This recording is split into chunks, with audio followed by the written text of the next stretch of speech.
Mr. O'Neill, you need to speak audibly so that the jury can hear what you're saying. Yes, ma'am, I haven't begun yet.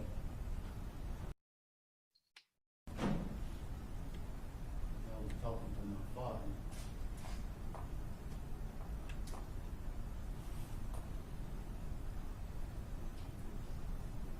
He showed you a fraudulent recording where they allege that I beat Kenyatta Barron to death. He talked about Mr. Khalil Brown, my neighbor who stayed across the street. But if Mr. Khalil Brown was a help to them proving me guilty beyond reasonable doubt, they would have called Mr. Khalil Brown. But I called Mr. Khalil Brown to be a witness for me.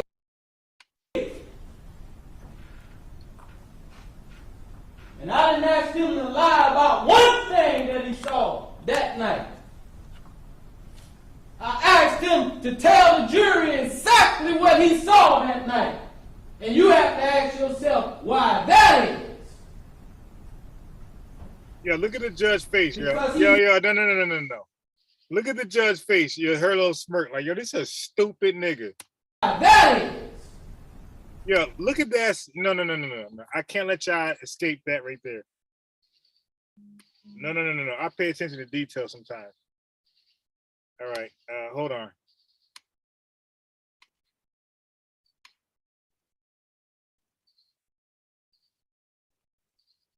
Look at that smirk right there. Hey, yo, she looking like, yo, this is a stupid nigga right here. He about to get the death penalty.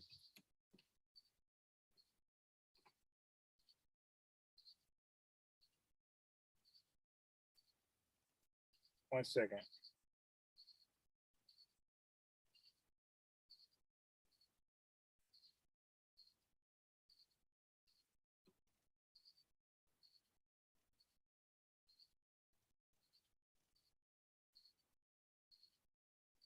Oh my God, are you serious? What the hell, man?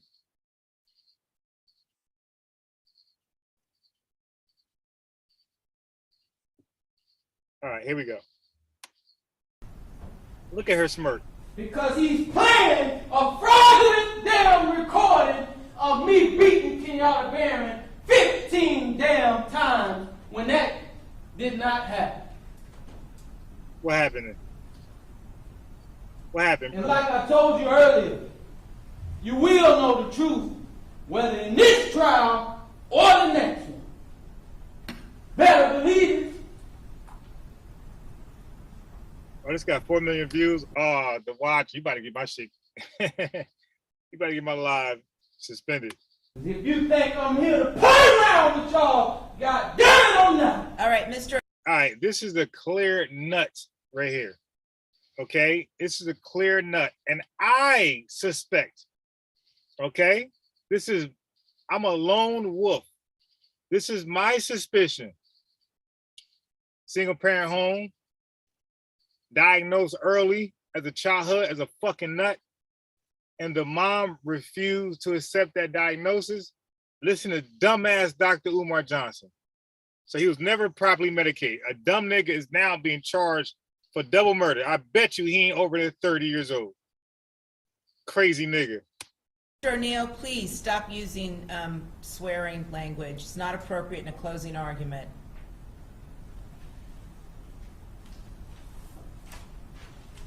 This is closing argument? Oh my God, you're doing a horrible job. Now he played a recording that was sped up. Why didn't you play the regular recording that people can understand what the call was saying? Objection to the defendant asking me questions, Your Honor.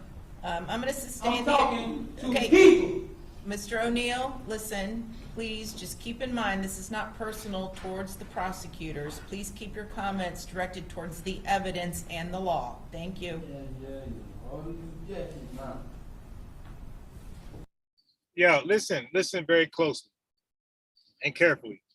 When you decide to defend yourself, the prosecution think it's a slam dunk case for them at that point. When they hear and when they are notified that the defendant is going to represent himself, they are slapping fives, popping champagne bottles.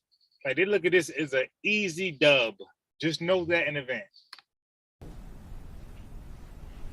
I know for a fact Kenyatta Barron's recording from her phone did not record calls sped up like that. I'm going to object now. He's talking about facts, not in evidence of what he knows. Again, ladies and gentlemen of the jury, as you were instructed, the closing arguments are just that. They're not the evidence or the instruction on the law. It's just what the parties believe the evidence shows or does not show. All right? Thank you.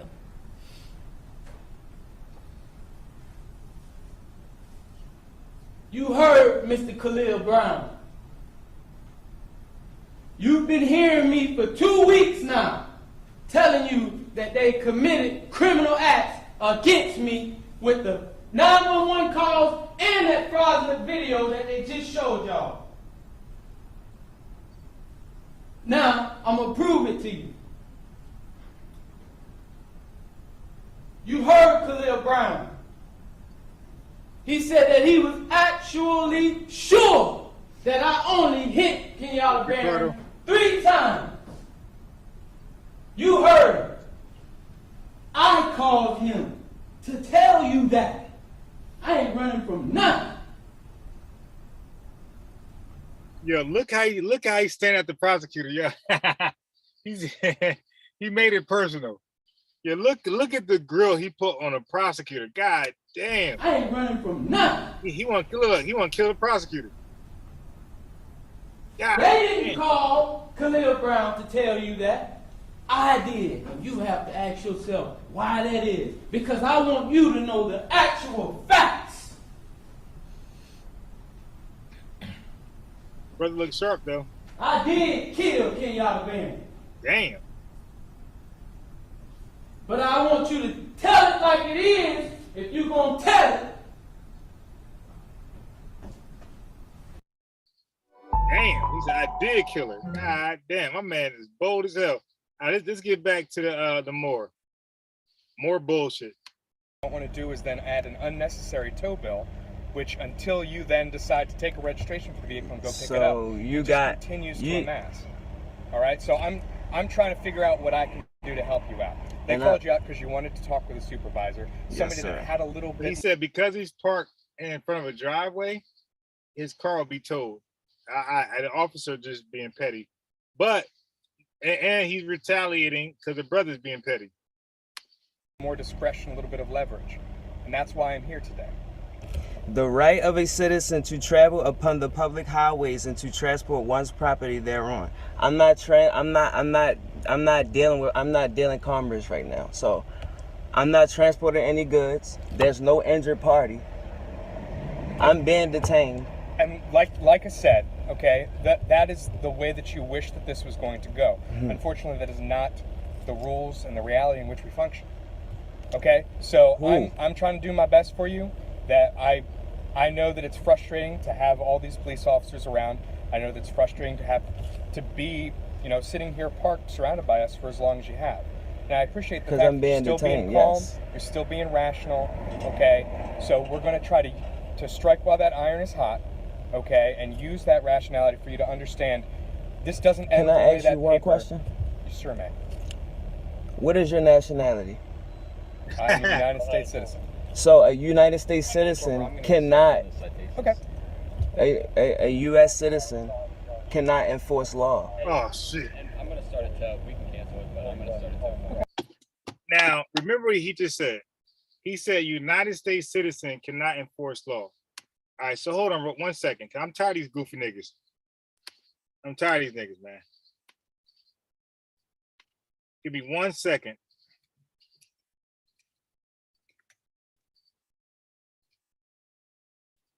God damn, man. Stupid shit, man. Goofy search engine. Really? Come on. All right. So I'm gonna share some. I'm gonna share something with you.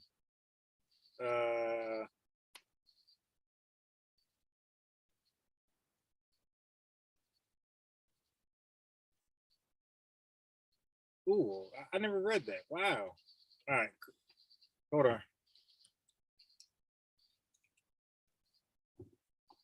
Okay. Here we are. Let me share my screen. Let me share it again.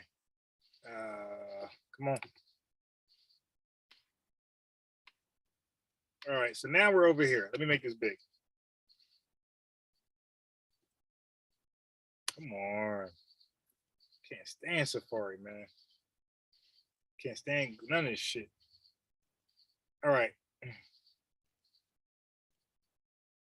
So, oh boy.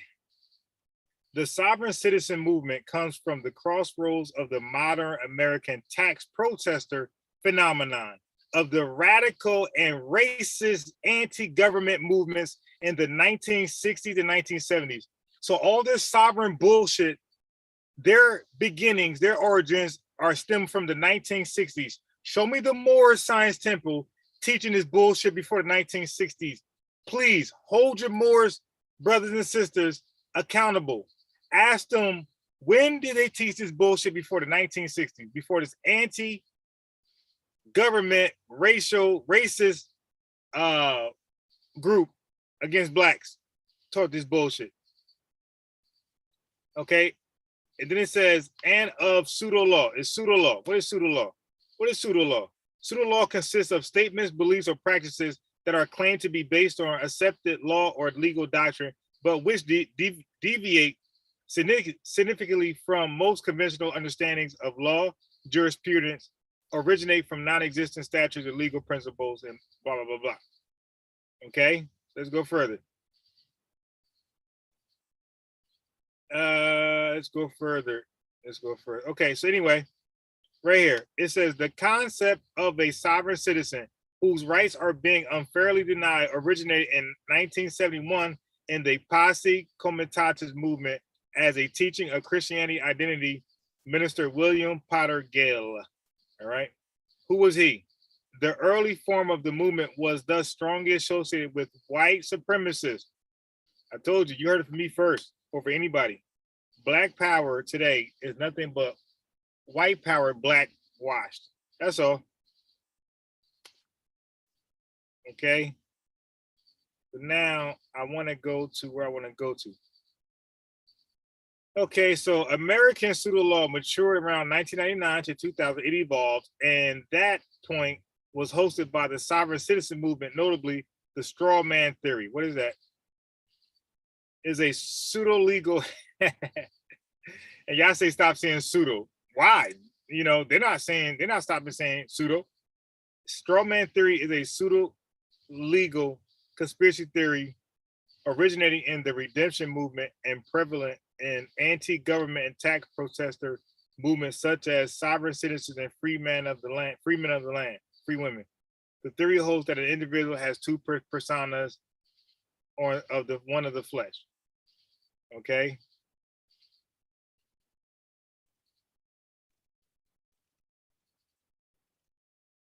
Okay, now look at this. In 2010, the Southern Poverty Law Center, Southern Broke Niggas Law Center, estimated that approximately 100,000 Americans were hardcore sovereign believers. Who are sovereign believers? Southern poverty broke niggas. With another 200,000 just starting out by testing sovereign techniques for arrest, resisting everything from speeding tickets to drug charges. They always doing some bullshit. According to another Southern poverty bullshit, broke nigga shit, the number of sovereign citizen influenced militia groups increased dramatically in the United States between 2008 and 2011, soaring from 149 to 1,274. A bunch of stupid niggas. Right? But let me, I'm trying to read something though. Let me see if I can get it real fast. Okay. So here, I'm here now. I'm here now. Okay, so I'm here. American sovereign legal theories reinterpret the Constitution. So they reinterpret it. They mix up shit of the Constitution of the United States through selective reading dictionaries, notably on obsolete versions of Black Law Dictionary. So they're reading from obsolete versions of the Black Law Dictionary. State court opinions obsolete, or specific capitalization obsolete, and incorporate other details from a variety of sources, including the Uniform Commercial Code. You heard Polite always say the UCC. The Articles of Confederation. The brother on my channel, he mentioned the Articles of Confederation. Why would you ever mention the Articles of Confederation when that was dismissed? It lasted only 10 years, and then the Constitution, as we know it today, replaced it. So there's no need to recite anything from the Articles of Confederation because it doesn't stand today. It's bullshit. The country and the smartest of the country, they realized that this is some bullshit.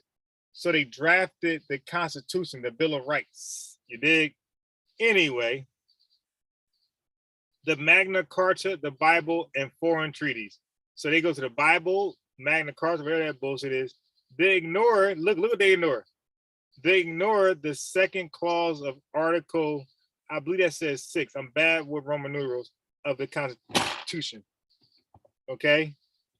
As the why do they ignore that? Right? They always talk about an article, this article, that.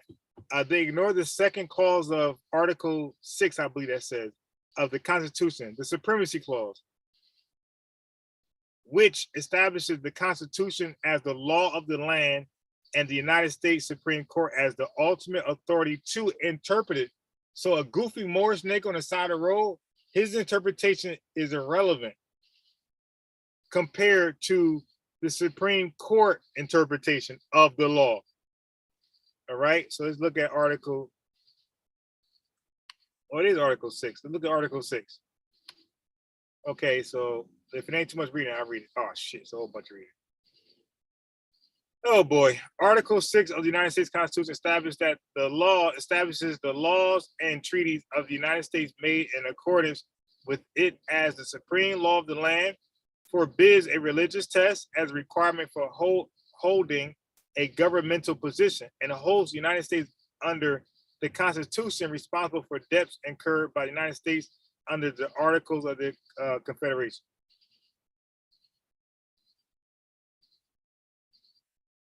Okay, so here's the Supremacy Clause. Supremacy Clause. Clause 2 provides that the Constitution, federal laws made pursuant to it. So he ignores this shit. Okay, and treaties made under its authority constitute the supreme law of the land. It provides, law of the land is what? The Constitution. This is the law of the land. It provides that state courts are bound by the supreme law. You dig? In case of conflict between federal and state law, the federal law must be applied. So you heard Umbai say this. I gave you the breakdown. It's federal law, it's state law, it's city ordinances, and whatever afterwards, policies and bullshit afterwards. But it goes from federal to state. Federal reigns supreme, but this was not always the case. This is why when you go back and check my live with the Moor that pulled up with me and Chief X and Stupies, I embarrassed that Moor because he kept saying 1700. So I said, dude, in the 1700s, who was running the country? Was it the federal government or the states? And he refused to answer. But before then, he was acting like the federal government was the supreme ruler of the land, which was a goddamn lie. So I asked him, I said, my brother, what is federalism? Because if he knew what federalism was, he knew that his point was invalid. So I said, what is federalism? And he refused to answer. You know, when you ask a nigga something that they're supposed to be a guru on, what is something, and they don't want to answer, you know there's something there. There's some smoke there. All right. So anyway, it says in case, let me highlight where I left off at. It says in case of conflict between federal and state law, if there's a conflict of the laws, right? Who's going to be the person to say, nah, my shit right, your shit wrong? The federal law must be applied. You dig? So if there's any conflict about abortions, Second Amendment rights, any right, Fourth Amendment, illegal search and seizures, federal law reigns supreme. They pull rank. You must abide by this.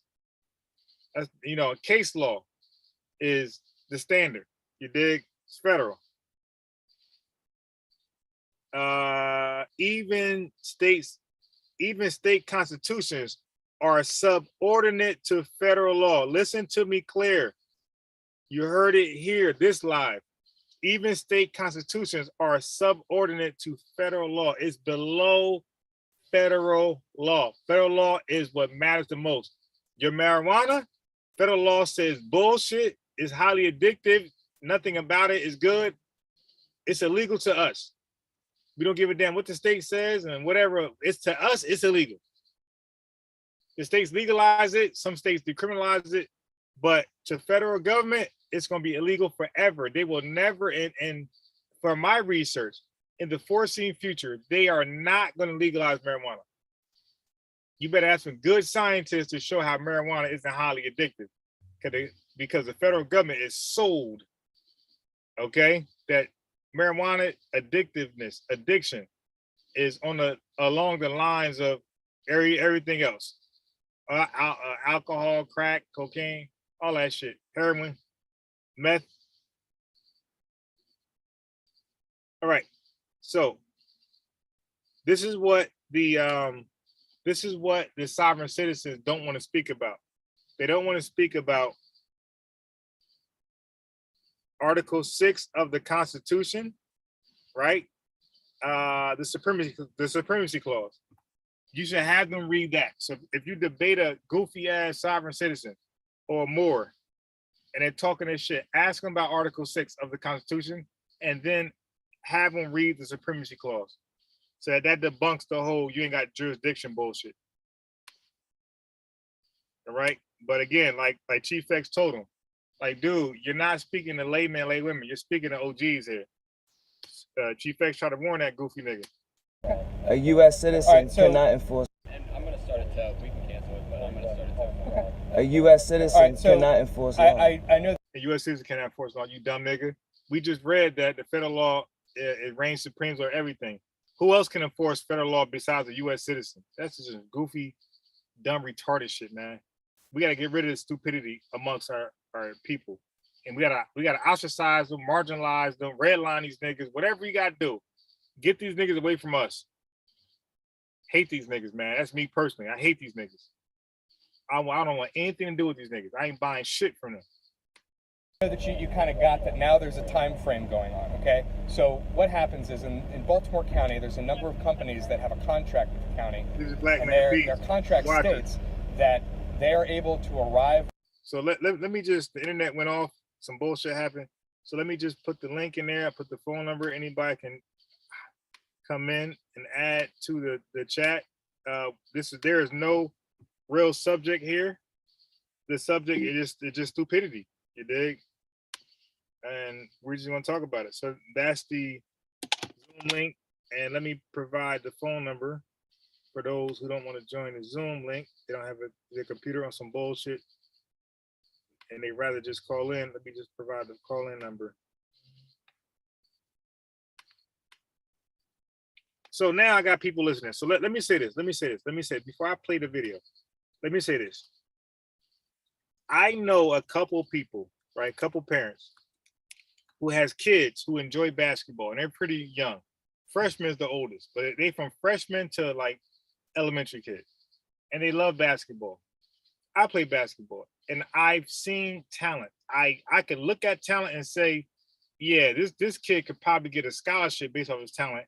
And I can tell you other kids who are just pretty good, but nah, nothing special. And I can look at kids and say, hey, man, this kid got a real shot at some NBA dreams. I believe it's only like 150 NBA players out of 40 million black folks, 40 to 50 million black folks. Think about it.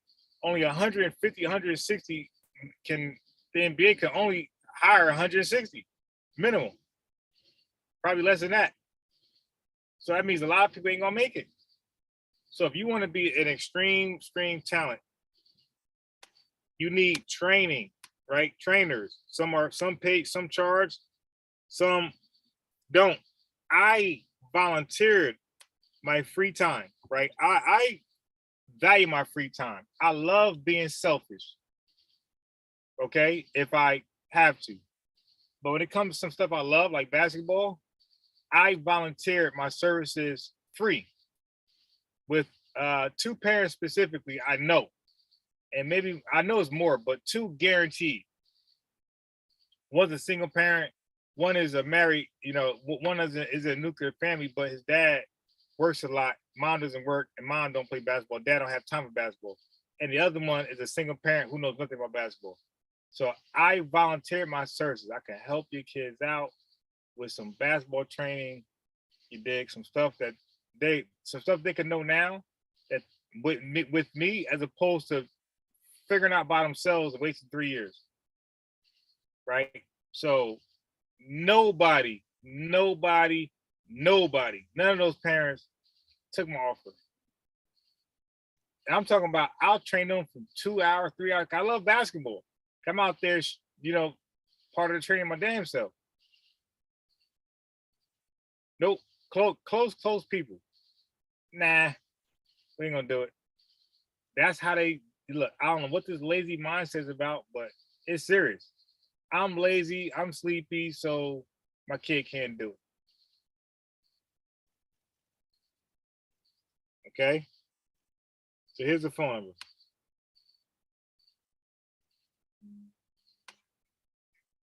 All right, give me 1 second, please. Let me answer this phone call. I'm gonna play some polite to entertain you. Give me 1 second. I'll answer the phone call.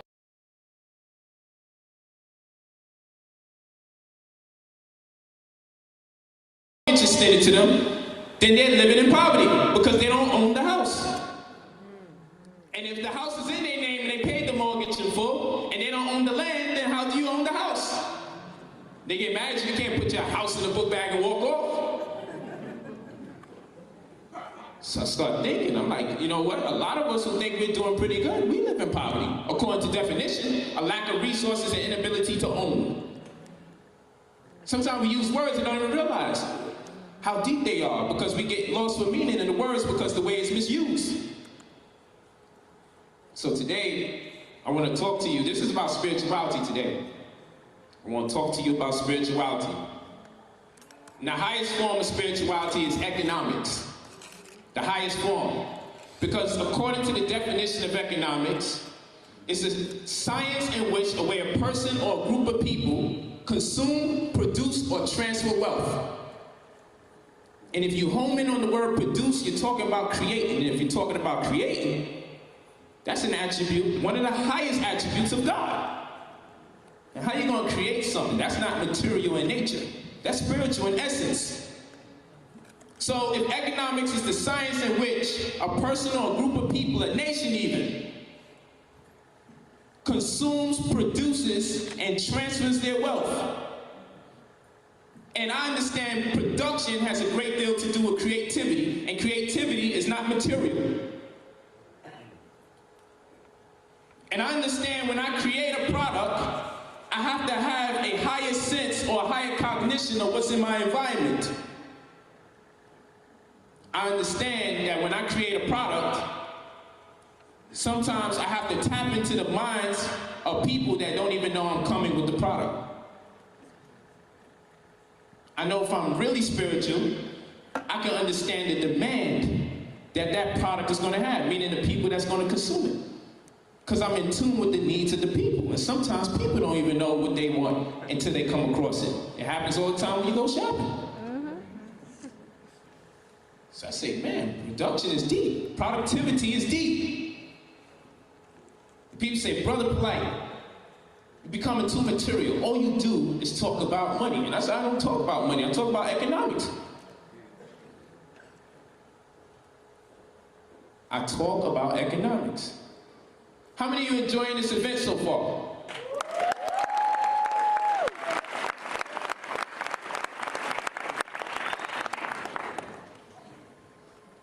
Now, for the people, before I start, for the people to say, yo, because sometimes people say, well, why you be charging for people to come in if this is about the community?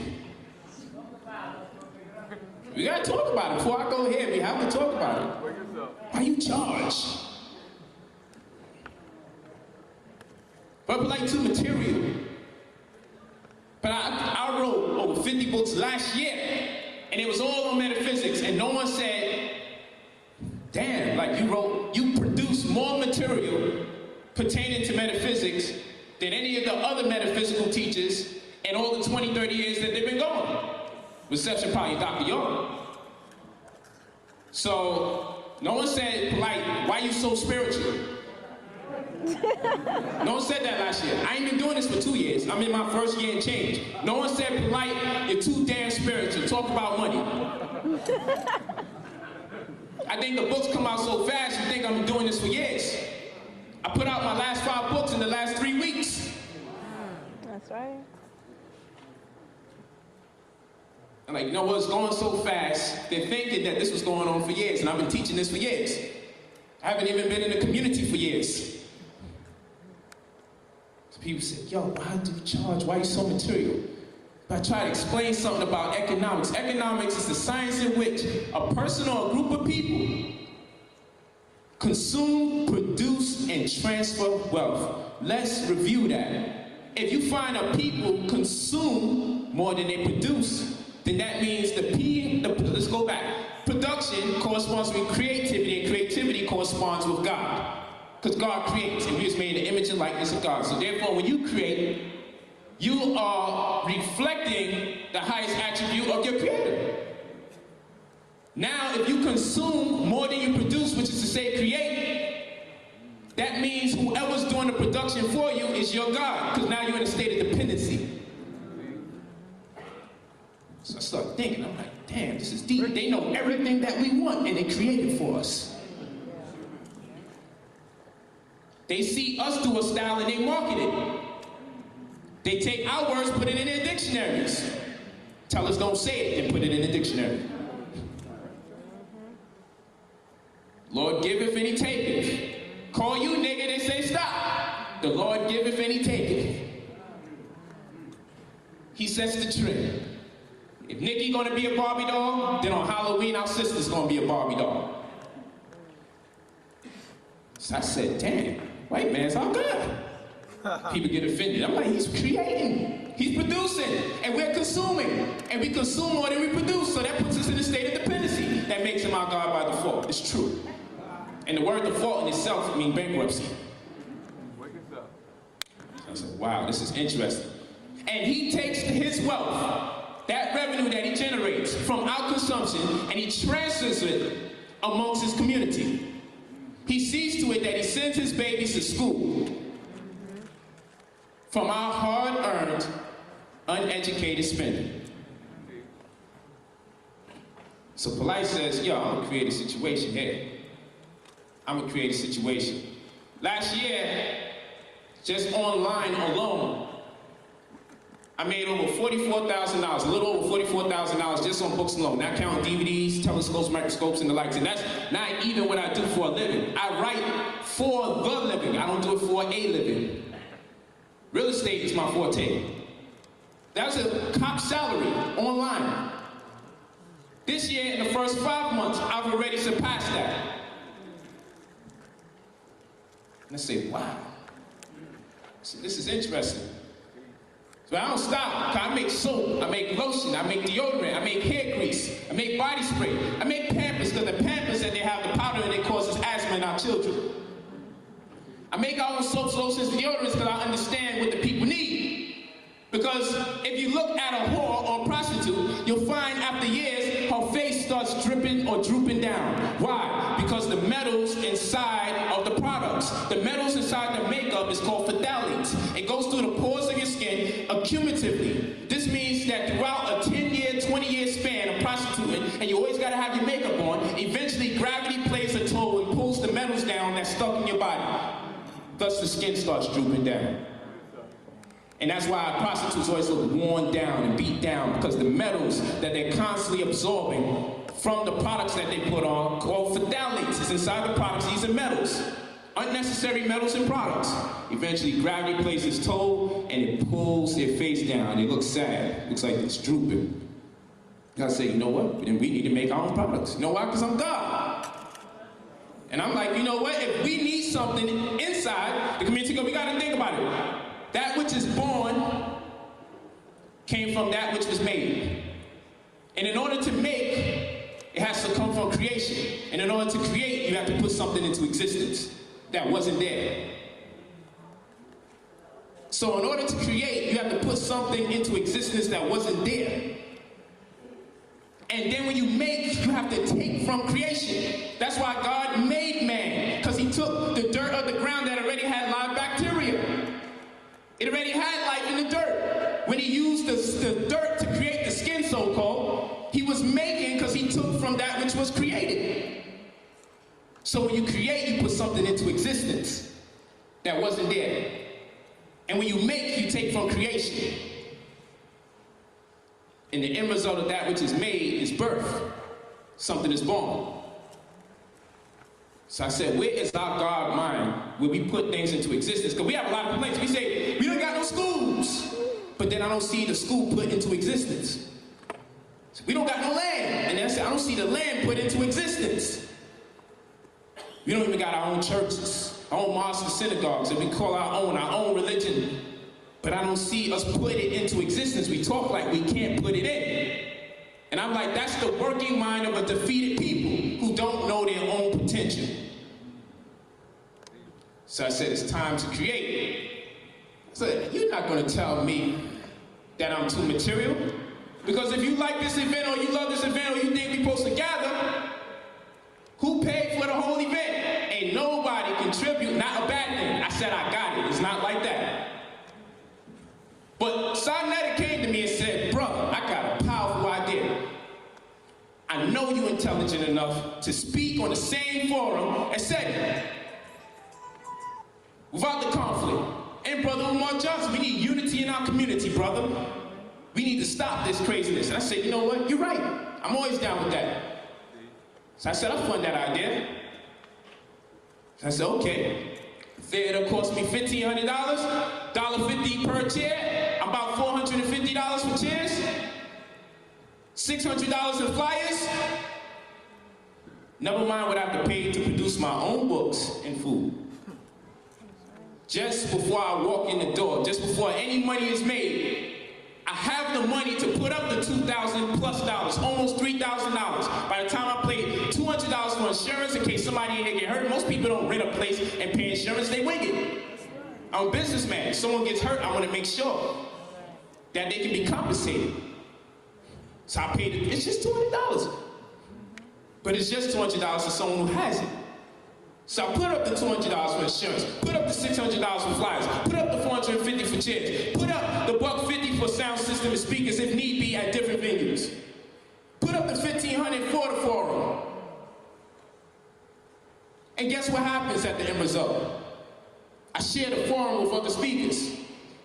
Let's think about it now, because economics is the science in which a person or a group of people consume, produce, or transfer their wealth. So I start thinking, this is a production. This is a production, and I helped produce this event. I took my money and I put it in. And guess what came out of it? I made money. Sarnetta's gonna get money at the end of the night. King Simon's gonna get money at the end of the night. Said he left with money, not the one that was raised. He got compensated from something that I did. Umar Johnson's gonna get money whether he come or he doesn't. Every vendor in here, when Polite come teach a class, they know they're gonna make money. And they can take that and they can feed their children with that. So I create something and the wealth gets transferred within my community. Don't tell me I'm only about money. This is spirituality at its peak. Teach hard, Polite. Teach Polite. Teach Polite.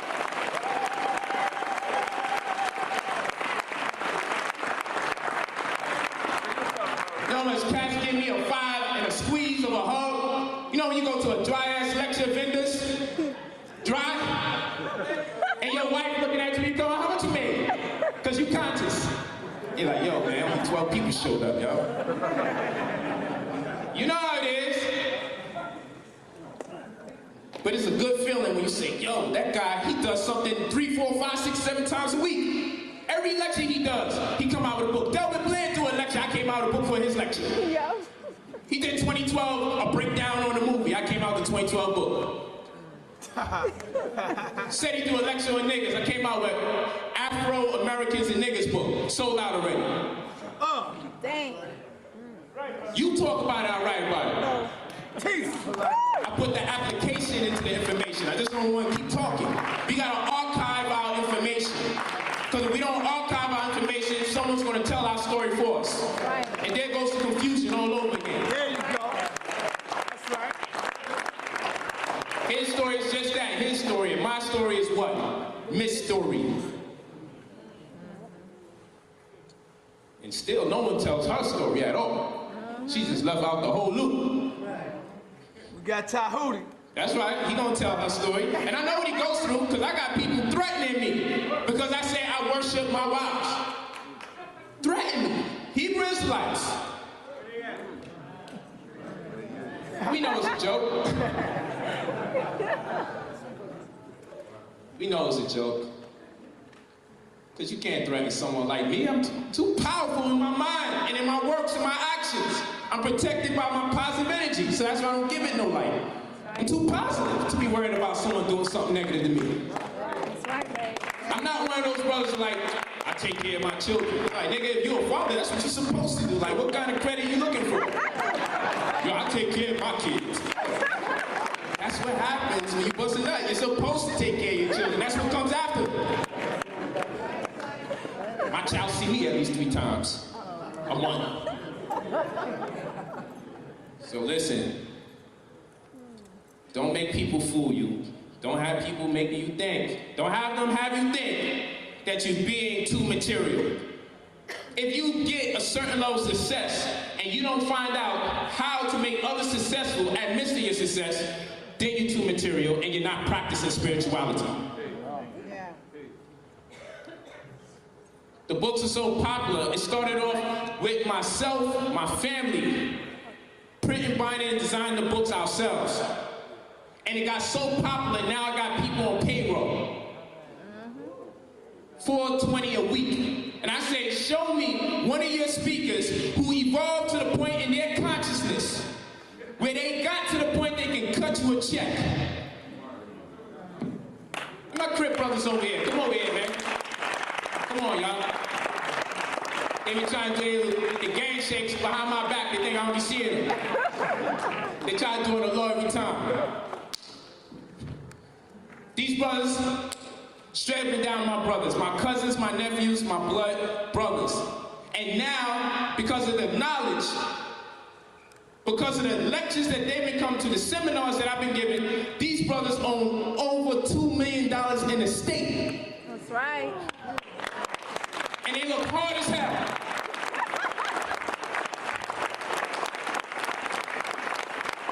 I'm talking, these guys got newspaper clippings of themselves. I ain't gonna go too much into their mode. But when you make the front page in your newspaper in New Jersey, you know some shit was wrong. And you know he did some shit. They don't waste the front page on false allegations from somebody in the hood. You know he got caught with something for real. But to see my brothers evolve, to see that when I was doing my Crip thing, I had people thinking this is the thing to be, this is the thing to do. And it hurts because a lot of brothers got stuck in that. So impressed with my swag that they got stuck in that and they wanted to come behind me and be superior too. But I wasn't superior in action, and just because a person is a leader doesn't mean they won't lead you to hell. Teach that, right? Say that, right? So I ask, if someone teaches for 10, 15, 20, 30 years, and the only one that's benefited is the person that's doing the teaching, something's wrong with that. That's right. You teach for 6, 7 hours, you read for 5, and at the end, nobody eats. The money doesn't get transferred in the community, and no one's upset, and I'm upset, and people say, but you think about money too much, but your teacher's making it, and I don't see nothing happen with the people listening. Something's wrong with that. And we're never gonna go nowhere if we keep teaching information that no one can use. It's frustrating. So I said, when you see products from the hood, and they walk around, they just got their boots on, hard as hell, and you don't even know what type of investments and things they got going on. It's a proud feeling, because that gives you a sign that we're on our way back up. That's right. Maybe that 2012 stuff might be for real when you see brothers like them. Because these brothers got love. These brothers more than take care of their children. These brothers take care of other people's children. That's right. I trust these brothers any day of the week with my family, my wives, my children, any day. These are some strong black men that unfortunately, because of the generalizations of the media, you don't believe people that look like them have the potential and the capabilities to be great. And that's what makes them so very important. Because them little brothers in their community, they come to the class, got a brother got shot in his face, point blank range with a 9, come through the class, people think it's a crip meeting. Cats come in teardrops in their eyes, come through deep for real estate class. If you've been to my Wednesday class, you've seen them. Right? So I say, wow, look at these brothers. They perpetuating the same information. They're sharing their wealth of knowledge and saying, you know what, we're not going to keep this from you. They force them brothers to come in. They take their leadership role and say, nah, y'all coming out. And have these brothers loped out, crippin', sitting in a real estate class. And who the hell teaching it? Crip Superior. Shit is changing, man. Shit is changing. And the people with the PhD ain't doing nothing. And the Crips over here getting property now.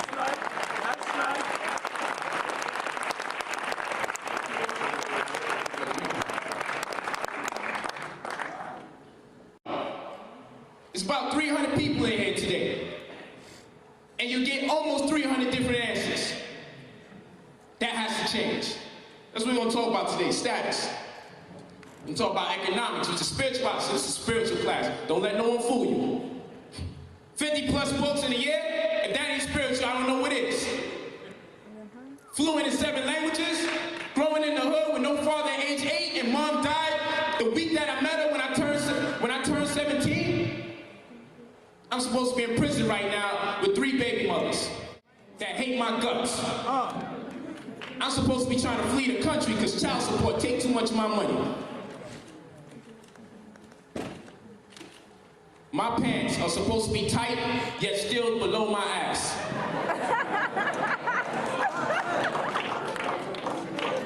Squeeze jeans. Squeeze jeans, whatever the hell that is. Niggas be just making shit up, left and right. I ain't never heard that one. Squeeze jeans. Niggas just made that up. And this shit gonna become popular. The white man gonna market it, and some niggas gonna be doing the squeeze jeans dance.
One day, I hold him up. You ain't gotta come do this, bro.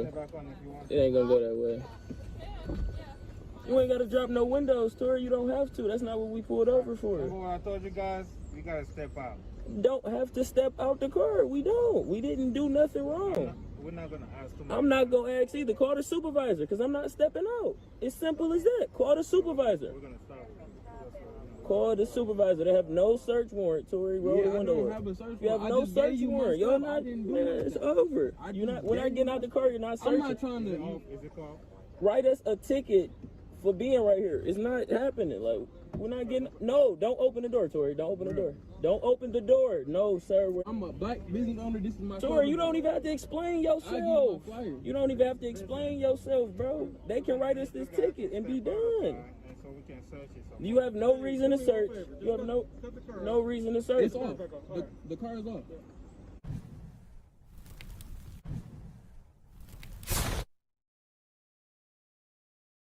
Reason why cops like traffic stops, because it's the easiest way for them to violate your Fourth Amendment. So it's almost a guarantee that most of you, if not all of you, will have an encounter with cops by being in a vehicle. When this happens, the question I got for you is, what you gonna do? Welcome back to the Chandler's Riz 1000 TV. Shit. And, man, fucking with Tori, man. Ride with him to get something to eat. Your ass had the window down. Because he got the temperature on hell degrees in here. I had to roll the window down. I'm hot. He got the gun in his hand. Put your shirt up. Man, I'm waiting. Well, that's why I'm pulling up, though. You know why? So they started from Tori having his gun in his lap, and my window was cracked. And he walked up telling us to move from in front of the fire hydrant. Then they saw that gun. Then he called back up. After he called back up, this is what happened. Yep. You got your I just gave it to him. Yeah. Well, you two step out as well, all right? No, I ain't got to step out. Because of the fact that I know there's weapons in the car. No, but I got a license. No, I don't have to I step just out. gave him my license. We don't got to step out. I gave him my CPL Well, you got to license. step out. I know my rights. I swear I know my rights. You have no rights to me. I have a license. I can give you my gun, but I don't have to get out the car. Where the Here, weapons? you can get Don't it. touch them yourself. All right. I'm not getting out the car. Thank you. That's why I was going to have you step out, though. For 'cause I sure. knew it No, was on you guys. for sure. I just don't want to get out, Is that a problem over there? I'm just not getting out. I don't have to. I don't want to get out. It's not a problem, sir. I'm just not getting out the car. You gotta get out. That's a procedure. It's not a procedure, bro. I know the law. I know the oath that you signed under. I don't have to get out. Now, this is when backup officer Platoon, I forgot his numbers, but it's going to come up. He started to just harass us for abusing his rights as an officer. Therefore, I had to educate him on right and wrong. I know my amendments. You have to have a reason for me to get out. A search warrant. I'm not stepping out. Call your supervisor. That's why homie didn't make me step out. All right. Now, where's yours? It's on the seat. I'll put my hands up. You can grab it. I'm not. Get his. It's right here. Yeah, you can open the door and grab it. We just not getting out. Put your hands up. Oh yeah, no, I got you for sure. All right. Just because I I was feel coming you. up to let you guys know you can't be parked here. You're in front of a fire hydrant in the no standing zone. Yeah, we I up here see you waiting guys on playing the. with guns I in the just driveway. Whoa, I wasn't playing with. Well, no, yeah, him, no. I'm about to say, I don't play with No, guns. I get you, but that's Yeah. why I'm like, all right, Yeah, no, no, I we're gonna feel do a it. traffic. No, I stop had over just there. put it out because I was about to So I leave wanna it in the make sure car you to guys go are in good. and get my food. I can show you. I ordered some food from here. So Yeah, if everything's good, you guys will be on your Oh yeah, way, we but good for sure. you probably ordered some food, but that order issue. You got his That order issue. weapon too. Just open the door. It's on the seat. It's in between his legs. You just reach in between, or stand up. Just stand up to her.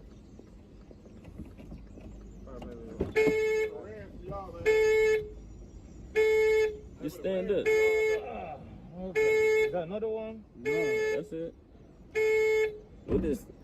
What's up with your alarm? Hey, what's up with your alarm? I was bro? just making an alarm go off. No. We ain't running. Y'all got my gun. I ain't going you got nowhere. my gun, my license. I ain't going Can I just nowhere. get my food or something? Like, Bro, we gonna be straight. Couple Hey, pass minutes. the slightest driver's license to me. Okay, I see you with the Louis. You know what I'm saying? Limited edition. I ain't gonna lie, these niggas tripping. You know what I'm saying? How your day today, officer? Louis Having to a the good day? ground. Hey, just leave your hands on the dash, bro. I ain't got no guns no more, bro. He Leave took your my hands on the gun. dash, bro. I don't got nothing. My hands is up. On the dash. I ain't gotta put them on the deck. I hold them up. You ain't gotta come do this, bro. Back on if you want. It ain't gonna go that way. You ain't gotta drop no windows, Tori. You don't have to. That's not what we pulled over for. Remember what I told you guys? You gotta step out. Don't have to step out the car. We don't. We didn't do nothing wrong. We're not gonna ask too much. I'm not gonna ask either. Call the supervisor, because I'm not stepping out. It's simple as that. Call the supervisor. We're gonna stop. Call the supervisor. They have no search warrant, Tori. Roll the I window don't up. have a search You have warrant. I no just gave search you my warrant. You're stuff. not. I didn't do Man, nothing. it's over. I You're not. just We're not gave getting you out the my- car. You're not I'm searching. not trying to. Is it called? Write us a ticket for being right here. It's not happening. Like, we're not getting. No, don't open the door, Tori. Don't open the door. Don't open the door. No, sir. We're not getting out the car. What are we Tell being him no. detained? Tell him no. We're not getting out the car. It's simple as that. We're not. No, you have no reason to detain. What am I We're getting not getting detained out of the for? car. You got a CPL? Yes, I have a CPL. We have CPLs. Yes, We I did just nothing gave them both wrong. of that. What did I do wrong? Write I gave us- my CPL. No, Tori. Hold on. Tell him to Chill write out, us the chill out, ticket. chill out. Write the I'm ticket. gonna talk to you. No, tell him I write the gave him, ticket. officer, I gave him my CPL Grab my and I wallet, gave bro. him my driver's license. Y'all niggas is crazy. No, it's nothing. We else have in the car. nothing This else. is merchandise. I'm a black business owner. This is my. Tori, you don't even have to explain I give you yourself. my flyer. You don't even have to explain yourself, bro. They can write us this ticket and be done. And so we can search it. You have no reason to search. You have no reason to search. It's off. The car is off. There's no reason to search, bro. We're not getting out the car. Y'all not. Bro, the window's back up. For real. Man, never would have been me in the driver's seat. Y'all ass would have been. Now, just in case you're not familiar with Pennsylvania versus Mims, it's a Supreme Court ruling that allows cops to demand that you step out the vehicle during a traffic stop. Now, I know some of you legal scholars will be citing that case law for the reason why these gentlemen should step out the vehicle. But I'll remind you that this car is parked in front of a fire hydrant. And if unoccupied, then it would simply be a ticket on the window. The fact that these gentlemen are sitting in the vehicle does not make it a traffic stop. I gave you my CPL and I gave you my Y'all driver's put us license. over for a stop for being at a fire hydrant. But I'm You, being it don't harassed. even matter. We got Would you want license. your son- It would don't you want even your son and your matter. kids to be searched? I Tori, didn't do nothing. I'm just getting some food. Tori, don't even matter if we had 10 more pistols. We got license. Like, it don't matter. If you got, We have no other weapons. That's what we said. That's the truth. We have no Can reason we to talk to lie. a manager? A Can we please talk supervisor, to the bro. supervisor? If y'all not gonna let us go, call the supervisor, because Call ain't the nobody getting out the car. supervisor, 'cause we not doing nothing wrong. you need a supervisor. Why Because do we need to get out the car? We gave you my Alright. my car is off. I gave you the gun. hey, Tori, you you, have stop, the you gun. just stop talking to him, bro. They about to bring our shit back. Listen, you want a supervisor, right? Call the supervisor. I should have been in the house, bro. It's this Detroit shit.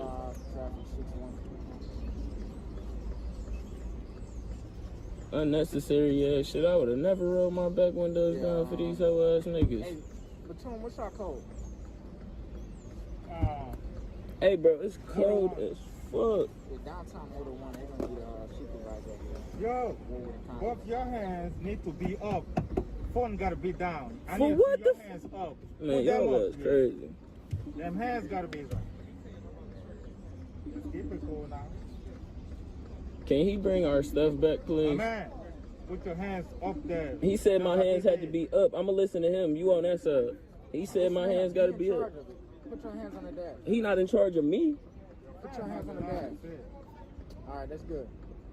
Appreciate it. All right, I appreciate y'all bring my pistol back. That's why I don't keep my effing in, bro. Y'all would have been tweaking if I had my shit out here. Talking about search the car. Boy, fuck you thought you had an idiot? Pull us over for being at a fire hydrant, now we gonna search. What the fuck are you searching? Write me a ticket. Cash this bitch right now. Fuck. We would be writing a ticket. The fuck am I getting out the car for if I'm at a fire hydrant? Write me the ticket. I'm gonna pay it. Simple as that. Like, ain't no searching. Y'all got the guns because you saw it. If y'all would have pulled us over, you would have got it because we had to tell you. Ain't no reason to get out the car. Ain't no reason for my windows to be rolled down. For what? Like, for what? I can't believe y'all signed up for that shit and didn't do it correctly. Yes, sir. Getting your weapon. No, we have no You don't have to weapons. transfer a weapon when you have one. You know how to transport it? We have a CPL. You can keep it on you. If you say another word Just while I'm chill out, talking man. to him, Just chill. Just What chill. you gonna do? Just chill, bro. Go ahead. Talk to him, cause I talk to him. we can take it to another level. You can't. You don't gotta take it to me. You can't. Just He chill, can't. Bro. Just chill. Just chill. He can't. Just chill, bro. Just let him do his job. I This is pull his a nigga. job. This is his job. Yeah, bro. he can't. He can't has a job to do. Just let him do his job. Not to the bro. next level. He know what he I can do. understand, but He know we he got can our do. license, everything smooth. You I feel me? promise that, I'm a gang. good guy. I got this. Them my boys color, can't man. fuck with me. I'm a If I college had the student. cat, it would have been a different story. I'm not even supposed to be here. I was about to go home. He called me. I hopped in the car. That's the way of doing it. Okay. Not like you were doing it earlier. These boys crazy. What's your badge number? That's it, right here. Say it. You gotta. I need you to write it down for me. You're not gonna write it down? I can't see. No, I can't read. I need you to write it. I'm dyslexic. I need you to write it. Officer, I wasn't All right, you transferred said any type of way. turn Like, one more time. I literally had it on my person. 3068. I'm on your ass. I was about to go Hey, inside my man. of the. You feel me? P Batoon 118. I'm on his ass. Homeboy, Yeah, he so- cool. Who else? I just want to get my food and go. Like, No, put it back. No, the trunk don't work. Can you put it in the back seat You where have to y'all do got it what? from? The trunk don't work. Please put it in the vehicle. I mean, I just had Right it in there. my That's hand. cool. You can drop it. You can drop it right Your there. bag and your one round. I appreciate you. Hey, can I get your badge number 2? I appreciate you, man. Otherwise, you're still gonna get What was your M Lungusto 746. You're Mr. Johnson, right? No, I'm Brandon. Brandon. You gotta have it sent with. Transfer out because I heard what happened up here while I was trying to check everything out. I appreciate it, man. Tell them to tighten up, bro. Told you I wasn't getting out the car, nigga. Fuck you talking about? Stuff's going back here behind the box. Bitch ass nigga. Alright, that's cool. You a hoe, P Batoon. You a bitch. Trunk doesn't work. That's fine there. Trunk don't work. Put it in the car. Y'all ain't get it out the His trunk, stuff's Batoon. right behind the box. I got you. Not you. I'm talking to his hoe ass. You a bitch. Wait, hold on. Nothing. I ain't say, that's not against the law. That's not against the law. Walk away. chill, bro. You heard what he said. Walk. No, you heard what he said, Tori. I appreciate you stop cussing me out. Yeah. Okay. I'll stop. Just walk. Listen to what he said and walk. Walk. Get the stepping. My bad, man. Man, that shit is ignorant. Like, I we mean, know I the was law. really, I was about to live. Yeah. I don't know what happened up here while I was just running everything. What about him too?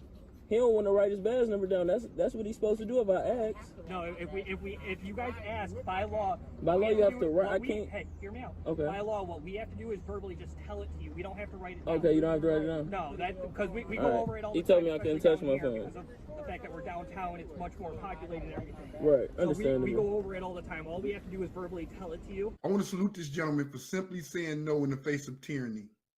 I put the links to his channel in the description below. Yes, the more you give, the more they take.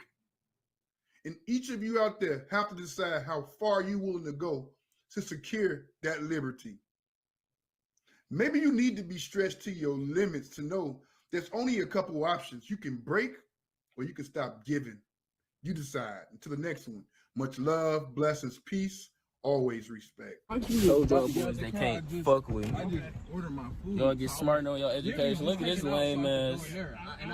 I'm on your toaster head ass. Yeah, I understand, yeah. Boy, you about lame as fuck. What shoes you got on? Peppers. Oh shit, he got the lemon peppers on. Goof ass. No, we good, man. I appreciate you, man. Go and run and get my food. I'm not going to eat real fast. Yeah. Oh, lame ass. Yeah. Put your lame ass on. That's another case of showing the police some shit, man. I'm telling y'all, young black kings, y'all get on it, man. Young black kings, man, we got to get out of these predicaments, man. They try to take you down at all times. They always trying to take us down. But you know what I'm saying? You gotta be on your shit. If you riding out here dirty, make sure your car not dirty. You feel me? Look at him. He down there want to blow it up. I'm rolling up. Rolls Royce Diaries.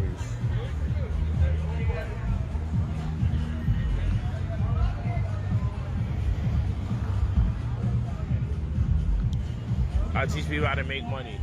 I give you access. You pay $2,000, I give you access to over 100 grand to 300 grand inside of 45 to 60 business days. I remove negative items off your report. I add positive items to your report. I boost your credit scores, and I leverage your newly found credit disposition so that you're approved for anywhere between 100 grand and 300 grand inside of 60 business days. Maybe a little more, not exceeding 90 business days, give or take. But at the end of the day, people complain to me about what I spend my money on. But I'm like, I create opportunities for people to make money all the time. Why get mad at me? And then when you get the money, I'm actually coaching you on how to invest the bread, where to go with it. But I always advise strongly that you go to a CPA. I demand that you go to a CPA or a credentialed financial advisor to get their insight on the decisions you choose. Lately, I've been waking up in the middle of the night and my heart's racing. And there's nothing I can do to stop it. Every thought, big thoughts, small thoughts. You know, did I feed my dog lunch yesterday? Is my application gonna get accepted? Am I the family disappointment? It's a lot to take in, you know? And sometimes I just wish my brain had an off switch.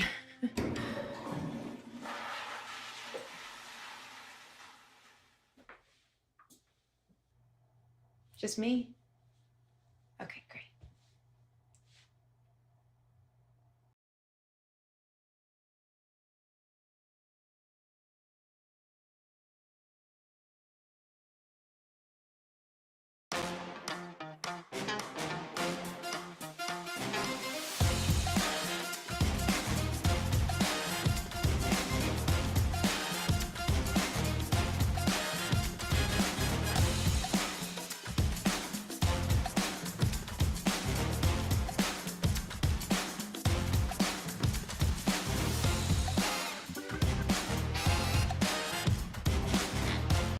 To make. So what I say, you use at your discretion, but I always suggest that you go with a CPA, accountant, financial advisor to make sure that I'm not leading you astray or that you can figure it out. We go to brotherpolite45@gmail.com and make that money. Make that money, man. Tired of people just not understanding my plight. I just want everybody to eat. We on planet Earth. People always say, "Oh, you're gonna die with that. You're gonna die with that. You can't take it to the next life." More the reason for me to get in this lifetime. More the reason for me to get in this existence, in this death time, I should say. Come on, man. I love my life, but the doors to suicide. I'm out here for dolo. Let me open this damn thing.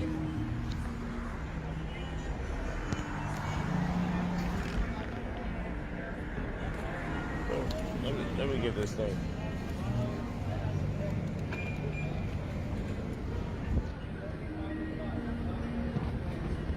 Love my life, but the doors to. I love my life, but the door is suicide. I'm about to be up out of here.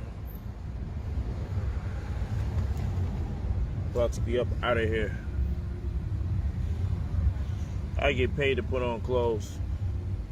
People save up money to buy clothes, and that's cool, but I get paid to wear mine. Built-in chauffeur, look at that. Built-in chauffeur. Look at this. I'm gonna push that button right there. Rolls-Royce Diaries. I just want you guys to make money like I make money. Is that too much to ask? Call me Don P. Call me Don P. You know what's up when I'm rolling up? Call me Don P. I'm outside with it. Y'all should be happy. My birthday's coming up, man. 10 days from now. Motherfuckers want to see me locked. They want to see me depressed. They want to see me stressed, and they get mad at you when you happy. I can never find it in myself to be the type of person that celebrates other people's downfalls. I'm just not that type of person. I cringe at the fact that people are hurting, that people with much potential are going through bad situations or predicaments. I'm really the type of person that I just want everyone to succeed. I'm gonna give a damn if they against me. I can never be that type of person. Rolls-Royce Diaries. I'm outside with it, you heard? I love you guys. Hit me at brotherpolite45@gmail.com. Leave me your full name and phone number when you're ready. to change your life, and then I'm also going to mentor you. This is my gift to you onto my birthday, and I'm done with this. I'm done, because people can't even hit me off with a little 10% after they make their money. 10%. You make $250,000, hit me with 25 grand. You wasn't gonna make that at all. But you know, people need every damn thing, every damn dollar. So it's all good. And then somebody asked me earlier, so why don't you just charge people $10,000 up front? How many people got $10,000 up front? The people I'm looking to help, they ain't got that up front. So I do my best. Hey, you already know, man. I appreciate you. See you soon, man. Yeah, these are good people right here. Always come to Sultan, man. These are good people. Really good people. They got the best falafel. Hey, thank you so much, man. My pleasure. Appreciate you, brother. Anytime, man. You already know. You know, when I come out here to Miami, man, Rolls Royce Diaries. You know what's up when we rolling up. It's Brother Polite. Hey, brotherpolite45@gmail.com. Leave your full name and your phone number. When you're ready to purchase the credit restoration programs, pay $2,000 and get access to over 100 grand to 300 grand inside of 45 to 60 business days. Maybe a little bit more, give or take.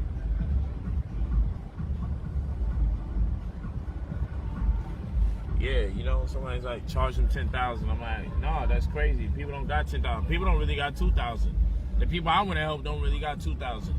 But my thing is, I can show you how to make sure once you get access to 100 grand or 200 grand or 300 grand or $250,000, once you get access to that, I can show you what to do with it. And it can be really crazy. I can take you to the next level.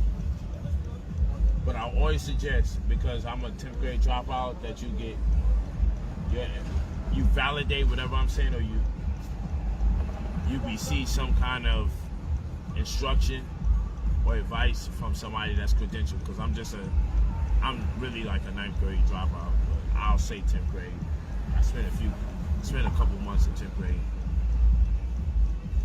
You know, but make your money, man. You forward me your full name and phone number. Don't worry about telling me if you're gonna be ready next year or next month, 2 months from now.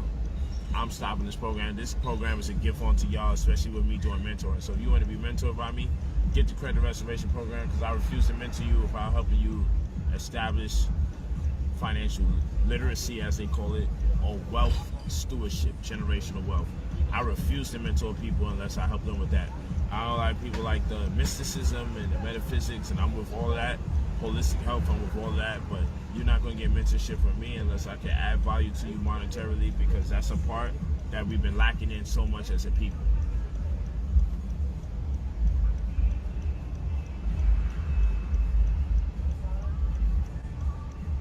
Real talk.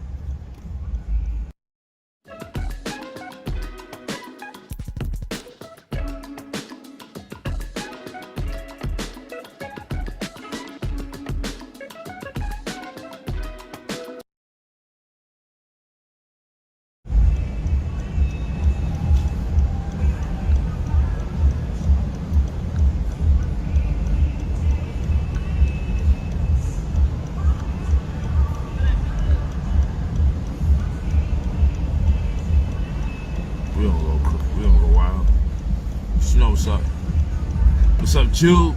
I'm gonna hit you tomorrow, okay? You know I'm outside, making it happen. You know what's up when I'm rolling out. I'm about to go to Bahamas 20 minutes from now. We got the yacht. We're gonna do a 2.5-hour ride. From flight, it's 20 minutes from Miami to the Bahamas, 20 minutes. Well, we're gonna get on a yacht and make it happen in polite fashion, because we're starting this birthday vibe early. Solar return. How much times you went around the sun? So I'm about to celebrate my solar return. I'm truly grateful. Just make sure you email me at brotherpolite45@gmail.com. You leave your full name, your phone number. I know it's late as freak. I don't want to curse. I know it's super late. I'm just on a vibe. I'm riding the city right now, just celebrating myself. I enjoy my alone time with myself. I'm just a person that I enjoy me time. I don't really need to be around people. I'm gonna be around a bunch of people in a couple hours. Less than 2 hours. Less than 2 hours, I'm gonna be around a bunch of people. You know, we're gonna hit this boat and head to the Bahamas, 2.5-hour ride. Then we're gonna go to New York, then we're going back to LA. I just wanna say what's up to you guys. I love and appreciate you. If you feel like I'm cocky, that's really not the case. I really do this for motivation. But more importantly, I just want to let you know that I am the way I am because you are the way you are. And so if people feel like I'm being too cocky, it's just only because so many people pray on my demise, wish and hope that I would be confronted with my downfall. And I just refuse to fall before the likes of whom want me to fail. I'm just not that type of person.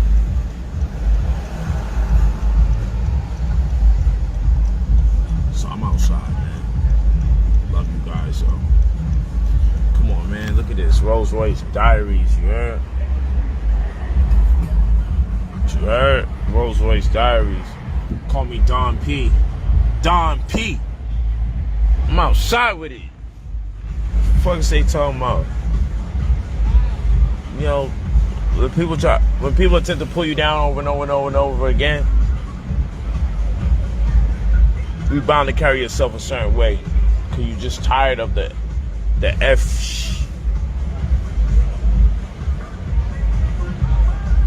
I'm really out here.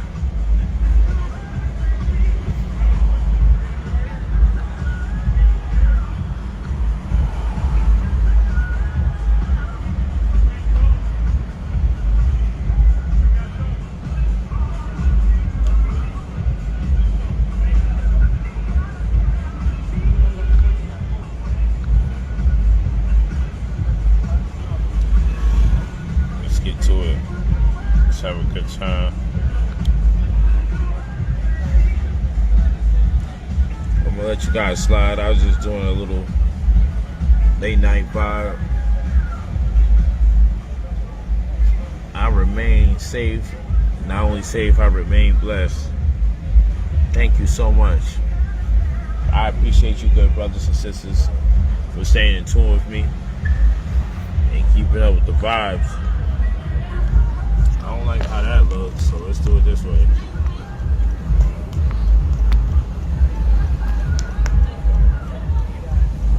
Let's do it this way. That camera's looking spooky. Thank you so much. People still out here. Look at this. On 3 a.m. People still out here. Rolls Royce Diaries, you heard? P. You know what's up when we're rolling up. Thank you guys so much for just being diligent. Thank you so much for studying. Thank you so much for appreciating what I do. And you know what? Thanks for being you, man. I got my socks off. I'm driving with the shoes off. That's just the type of time I'm on. I'm just in relax mode, getting ready for this boat ride to the Bahamas. Watching these drunk. Visit Legoland New York Resort in the Hudson Valley with Lego-themed attractions for the whole family and the awesome Legoland Hotel. Make memories you'll never forget at the Legoland New York Resort. The partita IVA is simply a trading number. You need that if you want to... Folks, them motherfuckers drunk. Well, hey, more power to them. If that's how they gotta close their night, that's how they gotta close their night. I can't close my night with all them toxins, but, you know, I ain't judging nobody. I ain't judging nobody, you heard?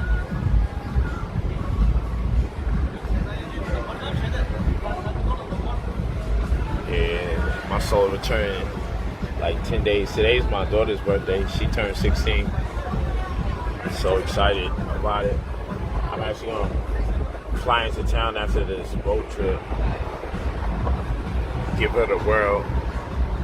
Take her to Paris. Fly back and get ready for my birthday. My birthday gonna be a movie. If you guys wanna pull up, you be sure to pull up. You know, it's gonna be star-studded, red carpet event, a lot of celebrities. People that really support, love, and respect your brother for life. You know, you got a lot of goofy people out in the so-called conscious community. Couldn't stay 10 toes down. What my celebrity friends did, but they the ones that everybody mad at and say they hypocritical and they not real. But considering all the lies that's been told against me and that they stay by my side, man, listen to me. I appreciate the love. Oh yeah, we're gonna turn up the drill music. You already know. But thank you guys. I love and appreciate you. Go to Brother Polite 45@gmail.com. Brother POLIGAC 45@gmail.com. Spend your $2,000 and get access to anywhere between 100 grand and 300 grand. Make your money. This is the last one. I'm going to mentor you straight into the point of knowing how to amass more wealth. But I always say that I'm a 9th grade dropout. I'm a 9th grade dropout. I have no credentials, and you need to double check everything that I say, verify everything that I say. That's the best way to put it to you. But hey, let's make this bread together. Let's do it. Because it's disgusting that so many of us are failing with somebody got the knowledge out here. I got the knowledge. I'm going to share the knowledge with you, and let's make it happen.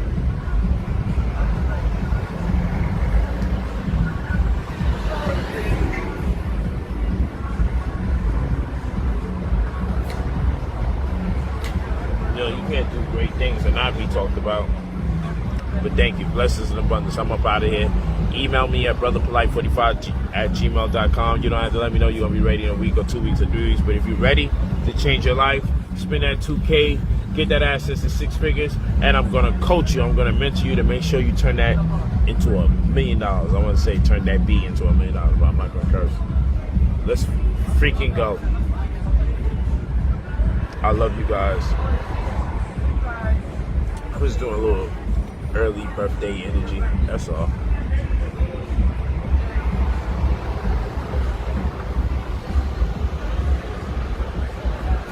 Brooklyn dance.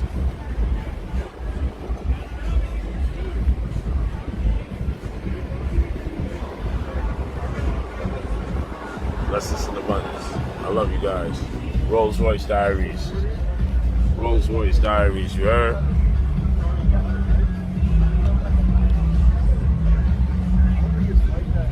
Call me Don P.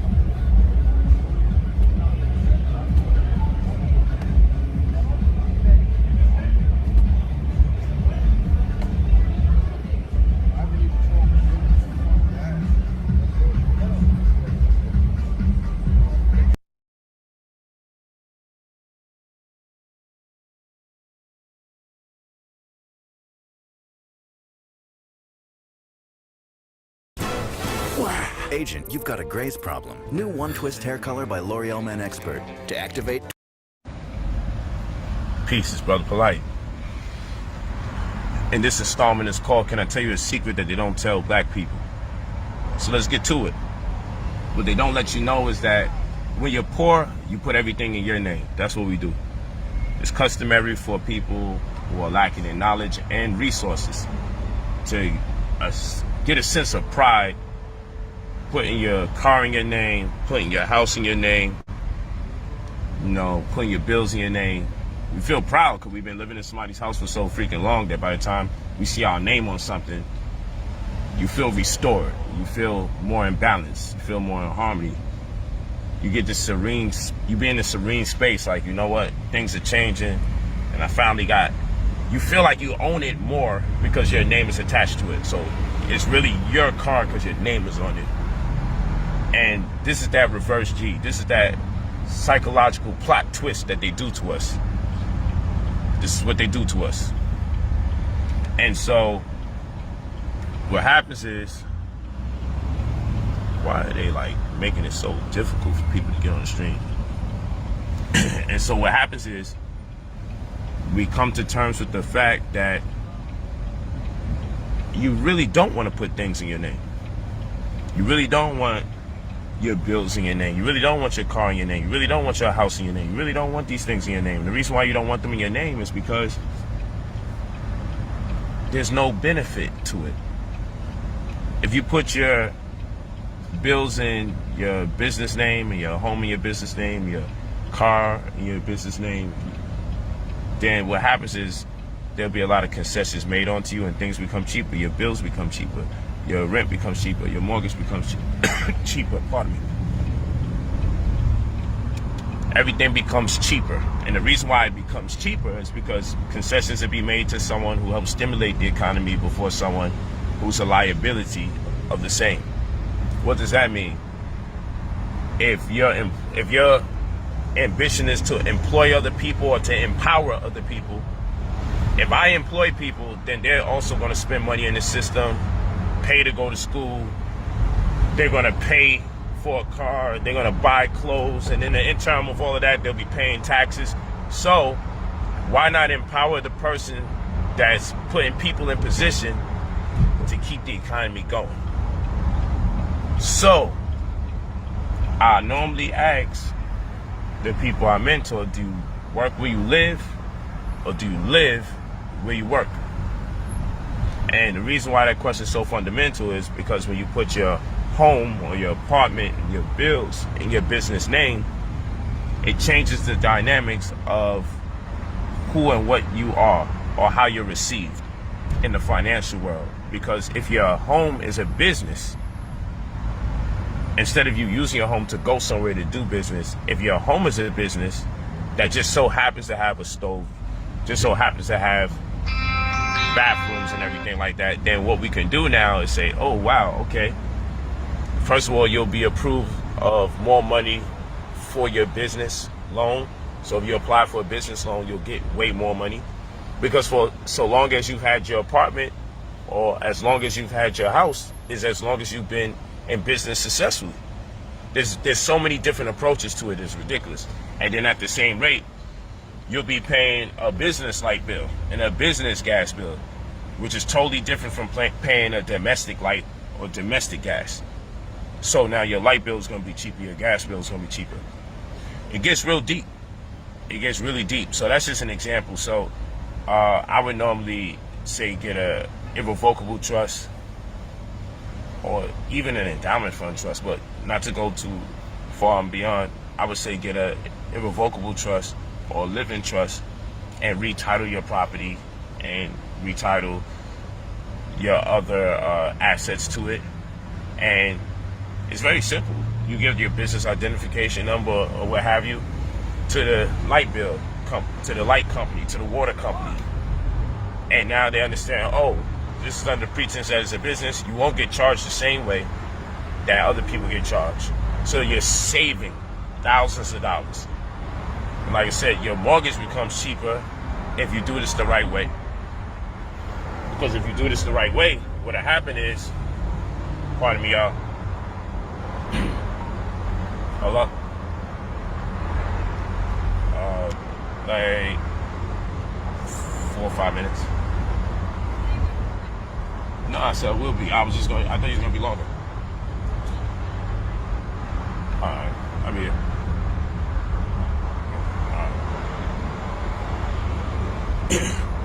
That was confusing.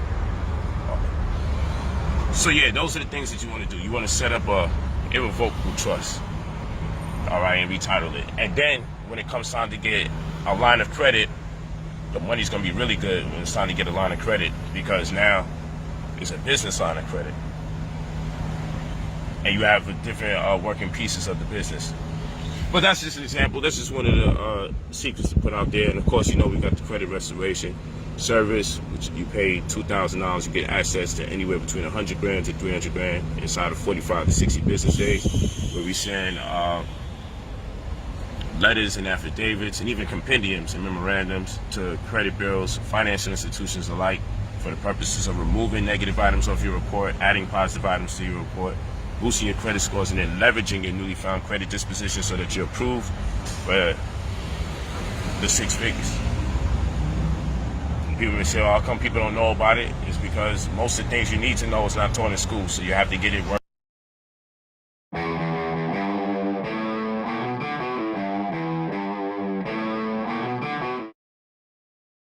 Life is expensive. Tools don't have to be. That's why over 40 million customers have Word of mouth. And that's just a fact. And if you've been on planet Earth long enough, you would know that's true. But what you do, you hit me at brother, POLIGHT45@gmail.com. Brother, POLIGHT45@gmail.com. Thank y'all. I appreciate the comments. I appreciate y'all appreciation. brotherpolite45@gmail.com. You leave your full name and your phone number when you're ready to purchase the service. $2,000, access to 6 figures. A lot of you are gonna blow through that money throughout the year, and nothing's gonna come of it. And that's just a fact, because we're not used to, it's just wild because we will throw money in the strip club, we will buy a whole bunch of unnecessary food, just junk food in general, go to a lot of baby showers. I understand you gotta be nice to your friends and family. Holidays, gotta get this person a gift, gotta get this person a present. Somebody's birthday, you feel obligated to get them gifts and presents, I get it. And then you don't make no money back from it. Your stomach never hurts. We buy fit caps, your fit cap like $40 or more. Them damn baseball caps is like $40 or more. And people misinterpret me and think that I'm not interested in strip clubs and buying nice clothes or real expensive sneakers or even unnecessary clothes and unnecessary sneakers. I'm with all of that. But what I'm saying is my stomach don't hurt when I buy those things. When you tell people to invest in themselves, their stomach starts to hurt. When you tell people, damn son, when you tell people, hey, how about you invest some money into yourself for the potential to get a significant sum of money back in return? I don't know. What if it don't work? Well, I'm gonna tell you this. It didn't work when you bought the Jordans. What's going on? It didn't work when you bought the Jordans. It didn't work when you bought the new jacket. It didn't work when you was going to baby showers, buying a whole bunch of gifts. It didn't work when you was funding people's birthday endeavors. It didn't work when you went to the strip club. It didn't work when you went to the club. In fact, it never worked in like almost everything you spend money on. But when it comes time to invest in yourself, your stomach start hurting. But what if it don't work? Did your new sneakers work? Did your new jacket work? What did that do for you? Oh, maybe you just wanted attention from strangers that you don't know to impress people that you don't know. And then over the years, you realize, damn, I done fucked up my money. But let you talk about investing in yourself. Butterflies in your stomach. Start getting nervous. But damn, what if I never see this money again? Well, here's a reality check. Almost everything you've been spending money on, you never see the money again. So I'm just saying this because in our culture, we're not really cognizant of investing, period, nor investing in ourselves. In our culture, the only thing we understand is, let me just save this money until I need it. You feel what I'm saying? So yeah, the mentorship is not separate. I'm doing the mentorship as part of the credit restoration process. So when you get your monies, you have options. So you hit me at brotherpolite45@gmail.com. Only when you're ready. Only when you're ready. Hit me at brotherpolite45@gmail.com. Leave your full name and your phone number. Thank you so much. Coletta Love. That's right. brotherpolite45@gmail.com. POLIGHT 45@gmail.com. And leave your full name and phone number when you're ready to purchase the credit restoration, which comes alongside the mentorship.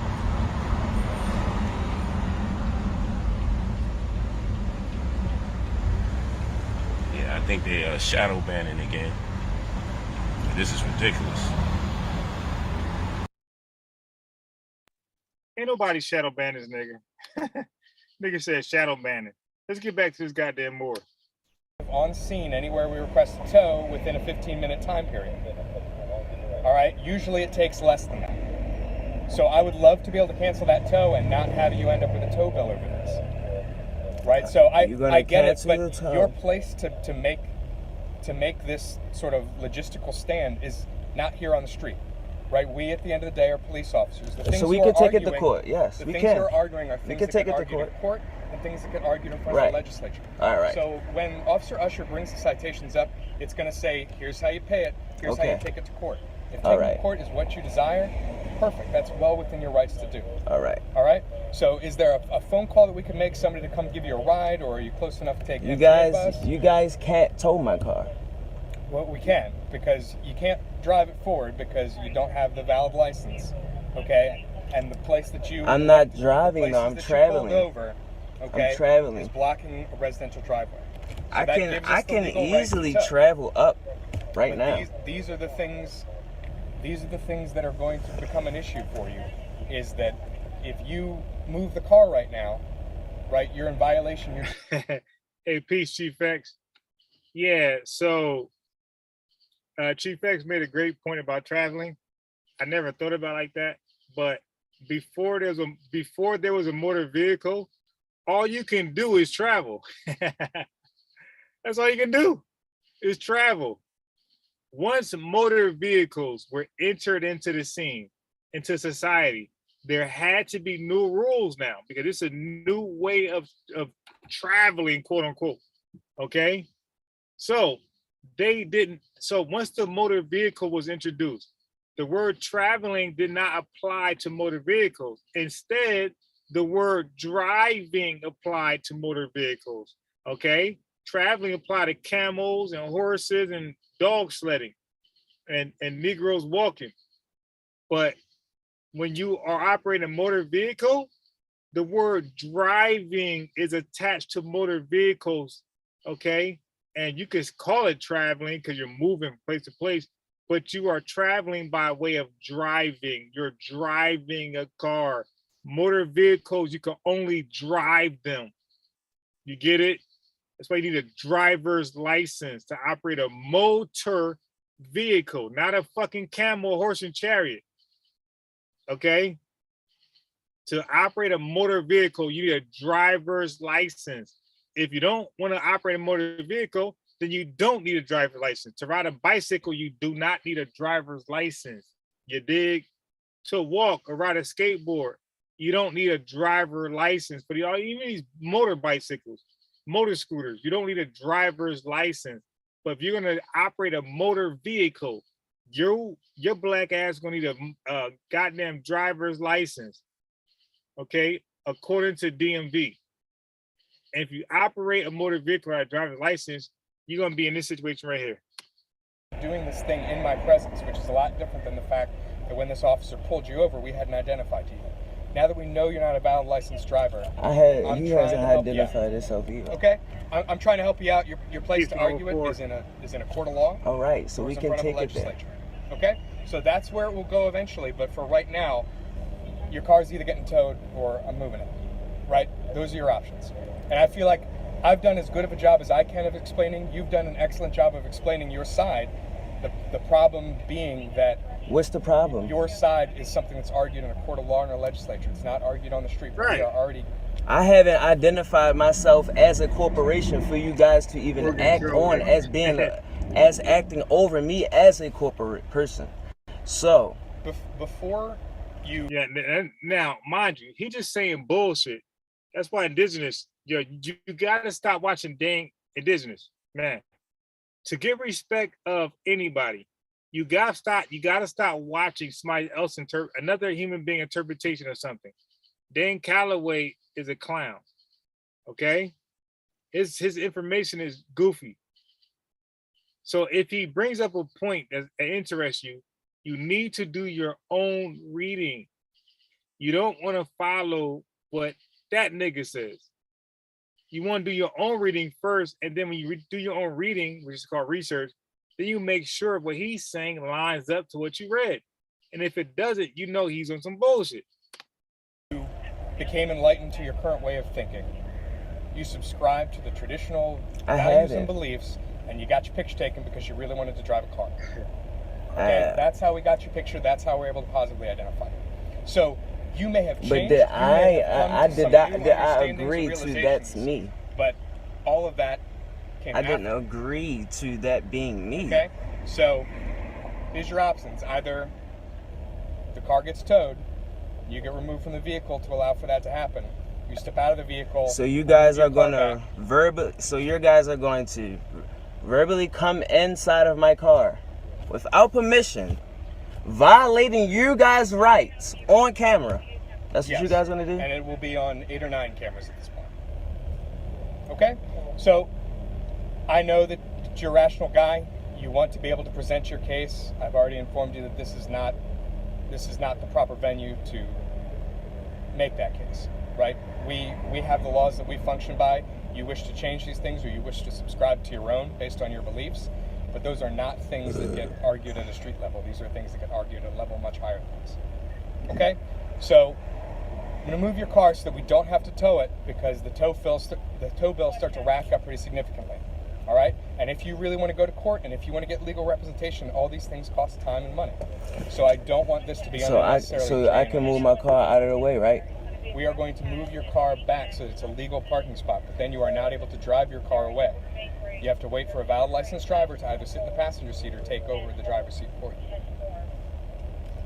you. I get it. I mean, it's frustrating.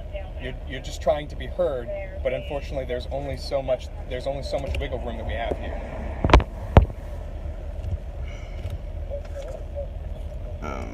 Okay. So what's it going to be? Would you like to get your vehicle towed, or would you like to have us move back a little bit? I'll move it back.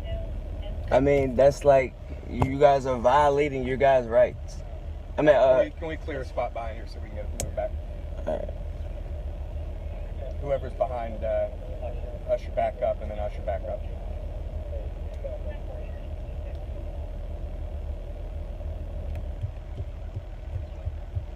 And I appreciate it, right? I'm trying to help you out as best as I can because I understand that you and I are sort of never going to have the same philosophical beliefs about that. But I can only enforce what the legislature's telling me to. So that's where we are. All right, see how you have plenty of spot? So Officer Quellhouse is going to make sure you don't bump into the back of a police car by accident, okay? All right. Okay. All right, so go ahead and back it up for me.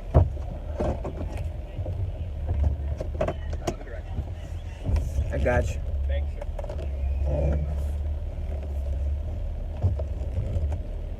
That is perfect, sir. Thank you. Okay. So like I said, you can't drive. Okay. So are you going to be waiting here for somebody, or are you going to be waiting elsewhere and come back to pick up the car later? I'm gonna be waiting. Can I have that paper back? Unless you want to keep it because it's good for you. No, actually. Do you have spare copies? If so, I'll keep it. No, I don't have a spare copy, but it's so special that I want you to keep it. Okay, I appreciate it. Thank you. All right. And no, go ahead. No, go ahead. No, that's it. I'm done. Okay. All right. So, Officer Usher is typing up the citations now. He's going to come present them and explain them to you. Okay. From that point, Officer Usher is going to be sitting here waiting for your valid licensed driver to show up, and as soon as that happens, then we'll be good. You got a good phone number for you? No, I don't. I don't have.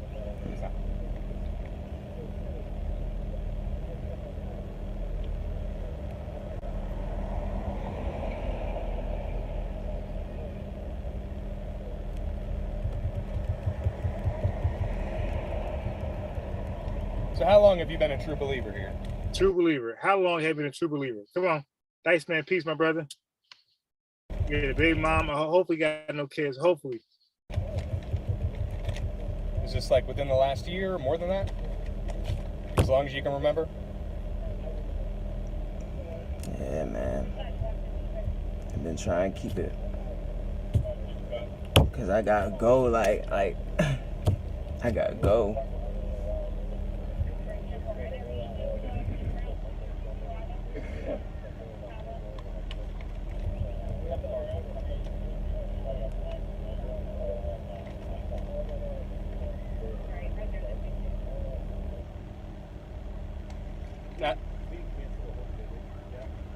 If we haven't, let's do that.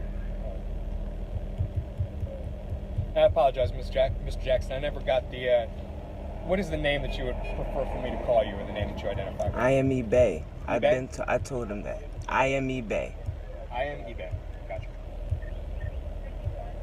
I am me.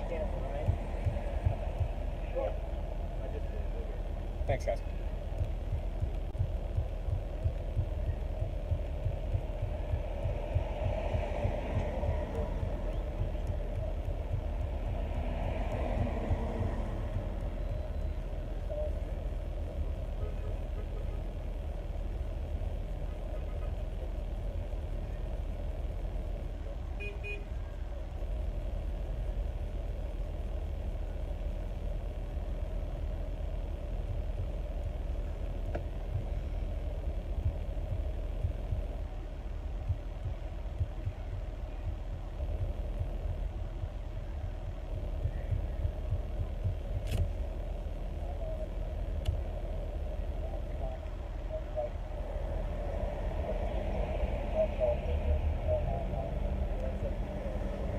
Am I being detained? Yeah, you're receiving the citations from Officer Rush. I have the right to contract, so like what am I signing? You don't have to sign anything. Okay. It's not like it used to be where it was, press hard, you're making 5 So what am I being detained for?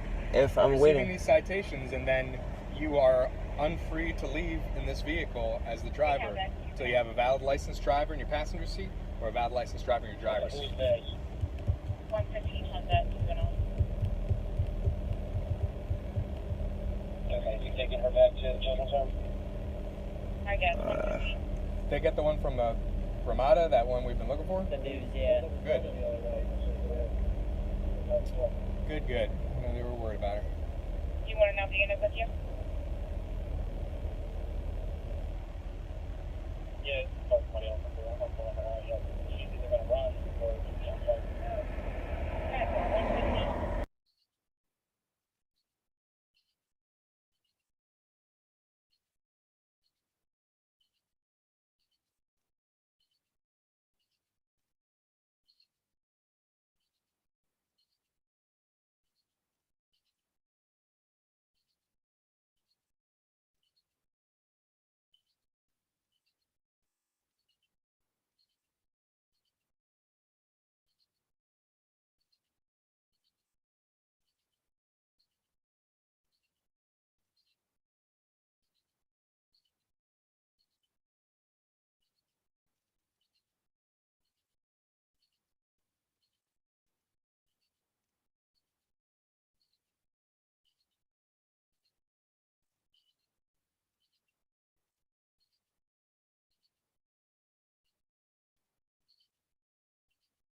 Yes, sir. Hey, Pat, peace. Delayed peace. Okay. All right. So let me go ahead and unshare this. Let's go to Exhibit A. Okay. So we're out of that. We don't need that. Okay. So we are. Are we here? Nope. Get out of that. Nope. The basketball. All right, cool. So now you see. All right, so let's go ahead and get into it. Okay, so the stupidity has to end, right? So I show at a low level how I offer my services, just for basketball. I know people close to me that their kids want to play basketball. I never seen them play before, but I do play basketball and I see the talent levels that's different for youth, all right? I know that these, like, shooting is one thing. You got to be able to shoot the basketball correctly.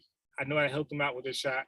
I know some typical things they'll do to where they, it's affecting their shot, so they'll look like Westbrook. And also, just training. Like, who don't want free training? And these parents be like, they be like that. I'm trying to tell you, it be like that. They just don't. I can't tell you why, but they say, yeah, we'll do it. It never happened. I've been saying this since, let's say, beginning of the year. Before then, but let's just say beginning of the year. So these are 8 months, seven months.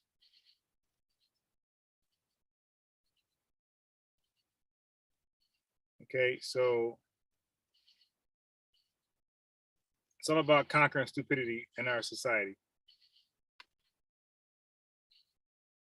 And as a result, let me go ahead and, oh, I got it. I got something for you.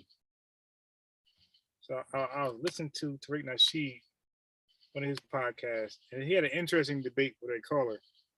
So I just want to share it with you. See what you think. Okay, give me a second to pull it up.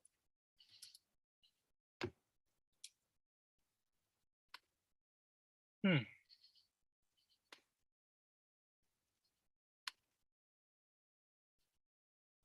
so I think it's this video right here. So give me a second to pull it up. Interesting debate.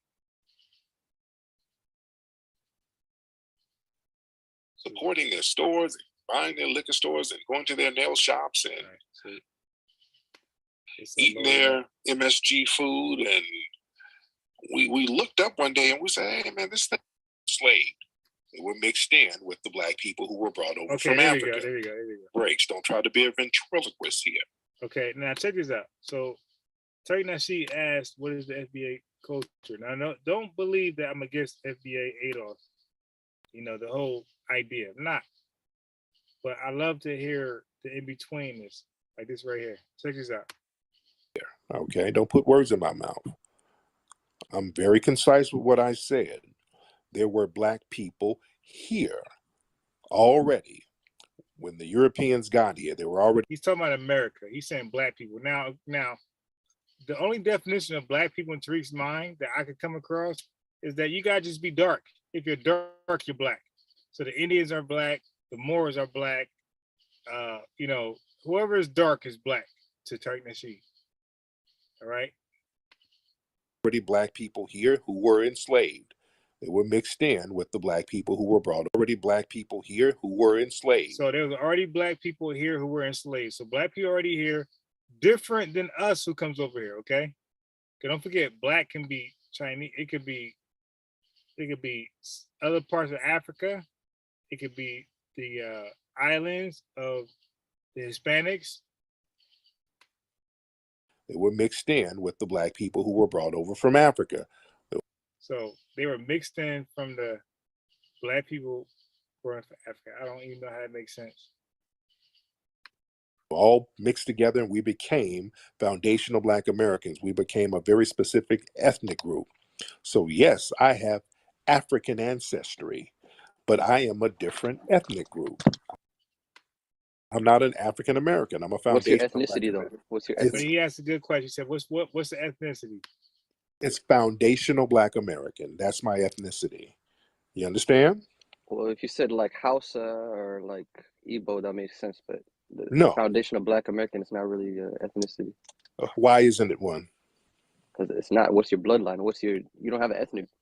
I do. Foundational black American is my bloodline. I don't know. I mean, you can believe that. I'm not going to knock you, but the way I see it is like, look, black but race. It's not an identity. Black is not an identity. It's just a color. White is not a race either. That's why I'm a foundational black American. All right, hold on. If black is not a race, how can FBA be a race? You can't just create things and say this is an ethnic. I said, so the dude got some good comebacks. It's an ethnic group. You can't create ethnic groups just like that. All ethnic groups are created. Every single one. Just from a thought in your head, you just create it. I can create one. So he said ethnic groups. He's being very vague. So it could be right, it could be wrong. Name an ethnic group that's not created from somebody's head. Somebody created every single ethnic group. That's not how it works, bro. Yes, that's exactly how it works. That's not how it works. Ethnic group is based off you're from Ethiopia. That was an ethnic name that was created. The Greeks Ethiopia's not an ethnic group. The Greeks named you Ethiopia. Do you understand that? We have like ethnic groups in Ethiopia. Uh-huh.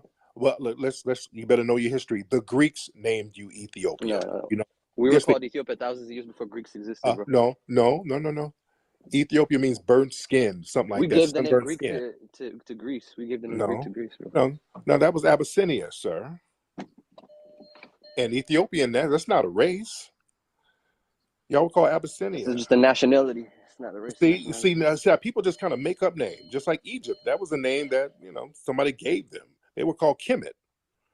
You see, people make up names and give names to certain But groups and hold certain on. ethnic groups. The reason I don't agree with what you said earlier about FBA's already being in America prior to this enslavement of African I Americans. don't. What you believe don't make no sense. The truth is the truth. Look, bro, You hold on, can hold on. deny the truth. How can you say that blacks existed in America when the black race didn't exist in that time? That's what I'm trying to say. Yes, they did. Black people have Maybe always they could have been dark-skinned Native Americans. That Right. existed, yes. Which But were black people. They were classified as black, sir. no, black people. The term black people didn't exist until probably before, after the transatlantic slave trade started happening. Well, sir, the term black existed for a long time. They would also use the term Moor, but they were black-skinned people. Were they black Native Americans? Yeah. And do you believe that all black people have some kind of ancestry from Africa? Yeah, I believe that. If you Yeah, believe that, then we can agree. We can agree. and everybody on the planet has ancestry from Africa, even Okay, now Asian. come on. No, come on, nothing. Everybody has ancestry from Africa at one point. It's a redundant term. That's why we are very specific. We're foundational Black Americans. We're not African American. We ain't been in Africa for 500 years. We're a whole different ethnic group. We're foundational Black Americans.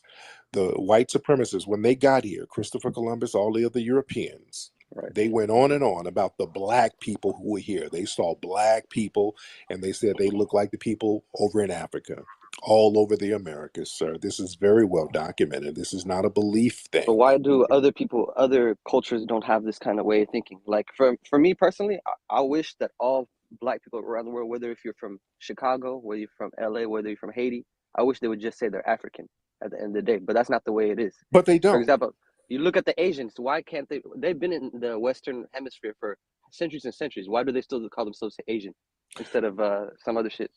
No, when they get over here, they call themselves Asian, but over there, they are all types of different ethnic groups. Uh-huh.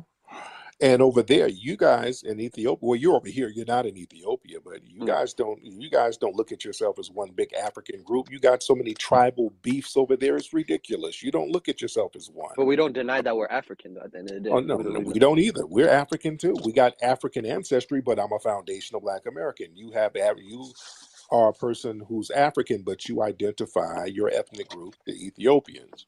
So we identify our ethnic group, foundational Black Americans, just like Jamaicans. Jamaicans are Africans technically, but they are Jamaicans. They have their own specific culture and ethnic group. There's nothing wrong with that. We, foundational Black Americans, we have African ancestry, but we have our own very unique culture that other African people don't have. That makes sense to you, sir? But what makes FBA culture different from American culture? I see it as the same thing. You guys just have American culture. Right. We are the culture. See, that's what makes us so unique. American culture is foundational Black American culture. Everything that's fly over here, either we created it or we had a hand in creating it. Name something over here that's American culture that we didn't have anything to do with. Name it. I mean, there's no such thing as American culture when it really comes down to it. It's either yes, it is. It comes from somewhere. Everything in America either comes from Europe or Africa. Well, sir, R&B and blues and hip hop didn't come from Africa. That came from foundational Black Americans. Yeah, but where did they come from? They came from us, foundational Black Americans. At one point, they were in West Africa.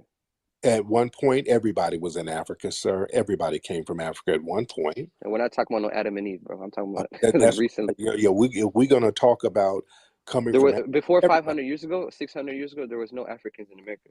Uh-huh. Yes, there were, sir. There were African people coming over here for thousands of years. The Olmecs, other people coming over here. Very well documented, sir. They were coming over here, sir. They got writings from Egypt all over this country, artifacts that they brought over from Kemet. They were trading over here for thousands of years, sir. You thought the Europeans were the first people to come over here? No, I didn't say that. All right then, sir. Black people have been coming over here for thousands of years from Africa, sir. So using the term African for everybody, hell, the people in New Guinea are African. Guinea was a part of West Africa, and they saw the people over there in New Guinea and said, okay, you guys are New Guineans. But they have their own unique culture that is not African. Australians are black. They come from Africa at one point, but they have an Australian culture that is unique to them. So do us, foundational Black Americans. We are very unique. We have a very unique culture that other people don't have. We've done a lot of things that other people have not done. So we want people to respect that the same way we respect their culture. That makes sense? Yeah, I feel you, bro. There you go. Anywho, brother, so go ahead and get you some late night injera and enjoy your nap. All right, Will do. All right, peace. All right. There you go. See, we can keep the conversation respectful, you know? Sam, we can keep the conversation real respectful. All right, let's get some other people in here because we're gonna get some straightening when it comes to this culture. Let's get Sonny Arquette in here. Sonny Arquette, hop on in. And then we'll get Gil in. Sonny Arquette, hop in, man. What's up, y'all? Can y'all hear me? What's going All on? right, Can y'all hear me? we can hear you. What's going on, fam? First thing, you know what I mean? Shouts out to all of y'all. You know what I mean? Congratulations on the baby and everything. Yes, sir. What was I gonna say? Two things. One thing I don't want you to keep getting caught in, Tariq, is like letting these trolls even feel comfortable coming in, messing up progressive conversations because they'll think it's a joke and they'll just keep wanting to come in here. Cut that shit off at the door. Don't even give them the time of day to even breathe. Cut them off at the door. Get them out of here. Secondly, I didn't understand because I went to college and we had this big to answer about the Latino, the Latinx thing, why they would have always so selectively dissociate themselves with Black American culture. Like a lot of Puerto Ricans will be Black but not Black, and it's only Black when it's convenient. What's your, especially with you being from LA, what do you think is the cause of that? Like the Mexican, like not even just the Mexicans, but just the Latin community, period, just being so ambiguous and wanting to selectively attach themselves to Black people some days and then have this disdain for them, like on the polar opposite time. Right. See what I'm saying? Yeah. Good question, man. Well, the thing is, man, we've set up and allowed it. That's the problem. We sit up here and allow this thing. And really a lot of our political people, they sit here and tell us that we have to have this coalition with other minority groups. And we got this thing where when we see other non-white people we think are non-white, when we see any type of agreement with them, we think, okay, that's our brother in the struggle. So I got to lock arms with them. That's why we gravitated towards the Asian community, because remember in the 60s, Vietnam was going on, and, there was a lot of disdain for the Asian community. And then they had those Asian movies coming over here, those Kung Fu movies starting in the 60s. And we gravitated towards that. We made that a thing. We looked at them and said, okay, hey, these people are struggling minorities. They're fighting against the system, and we can rock with that. And we want to be comrades with them, and we'll support them, and we'll support their movies, and we'll support their businesses. And we never peeped our head up to see, hey, wait, this thing is kind of one-sided. We've been doing this and we're supporting their stores and buying their liquor stores and going to their nail shops and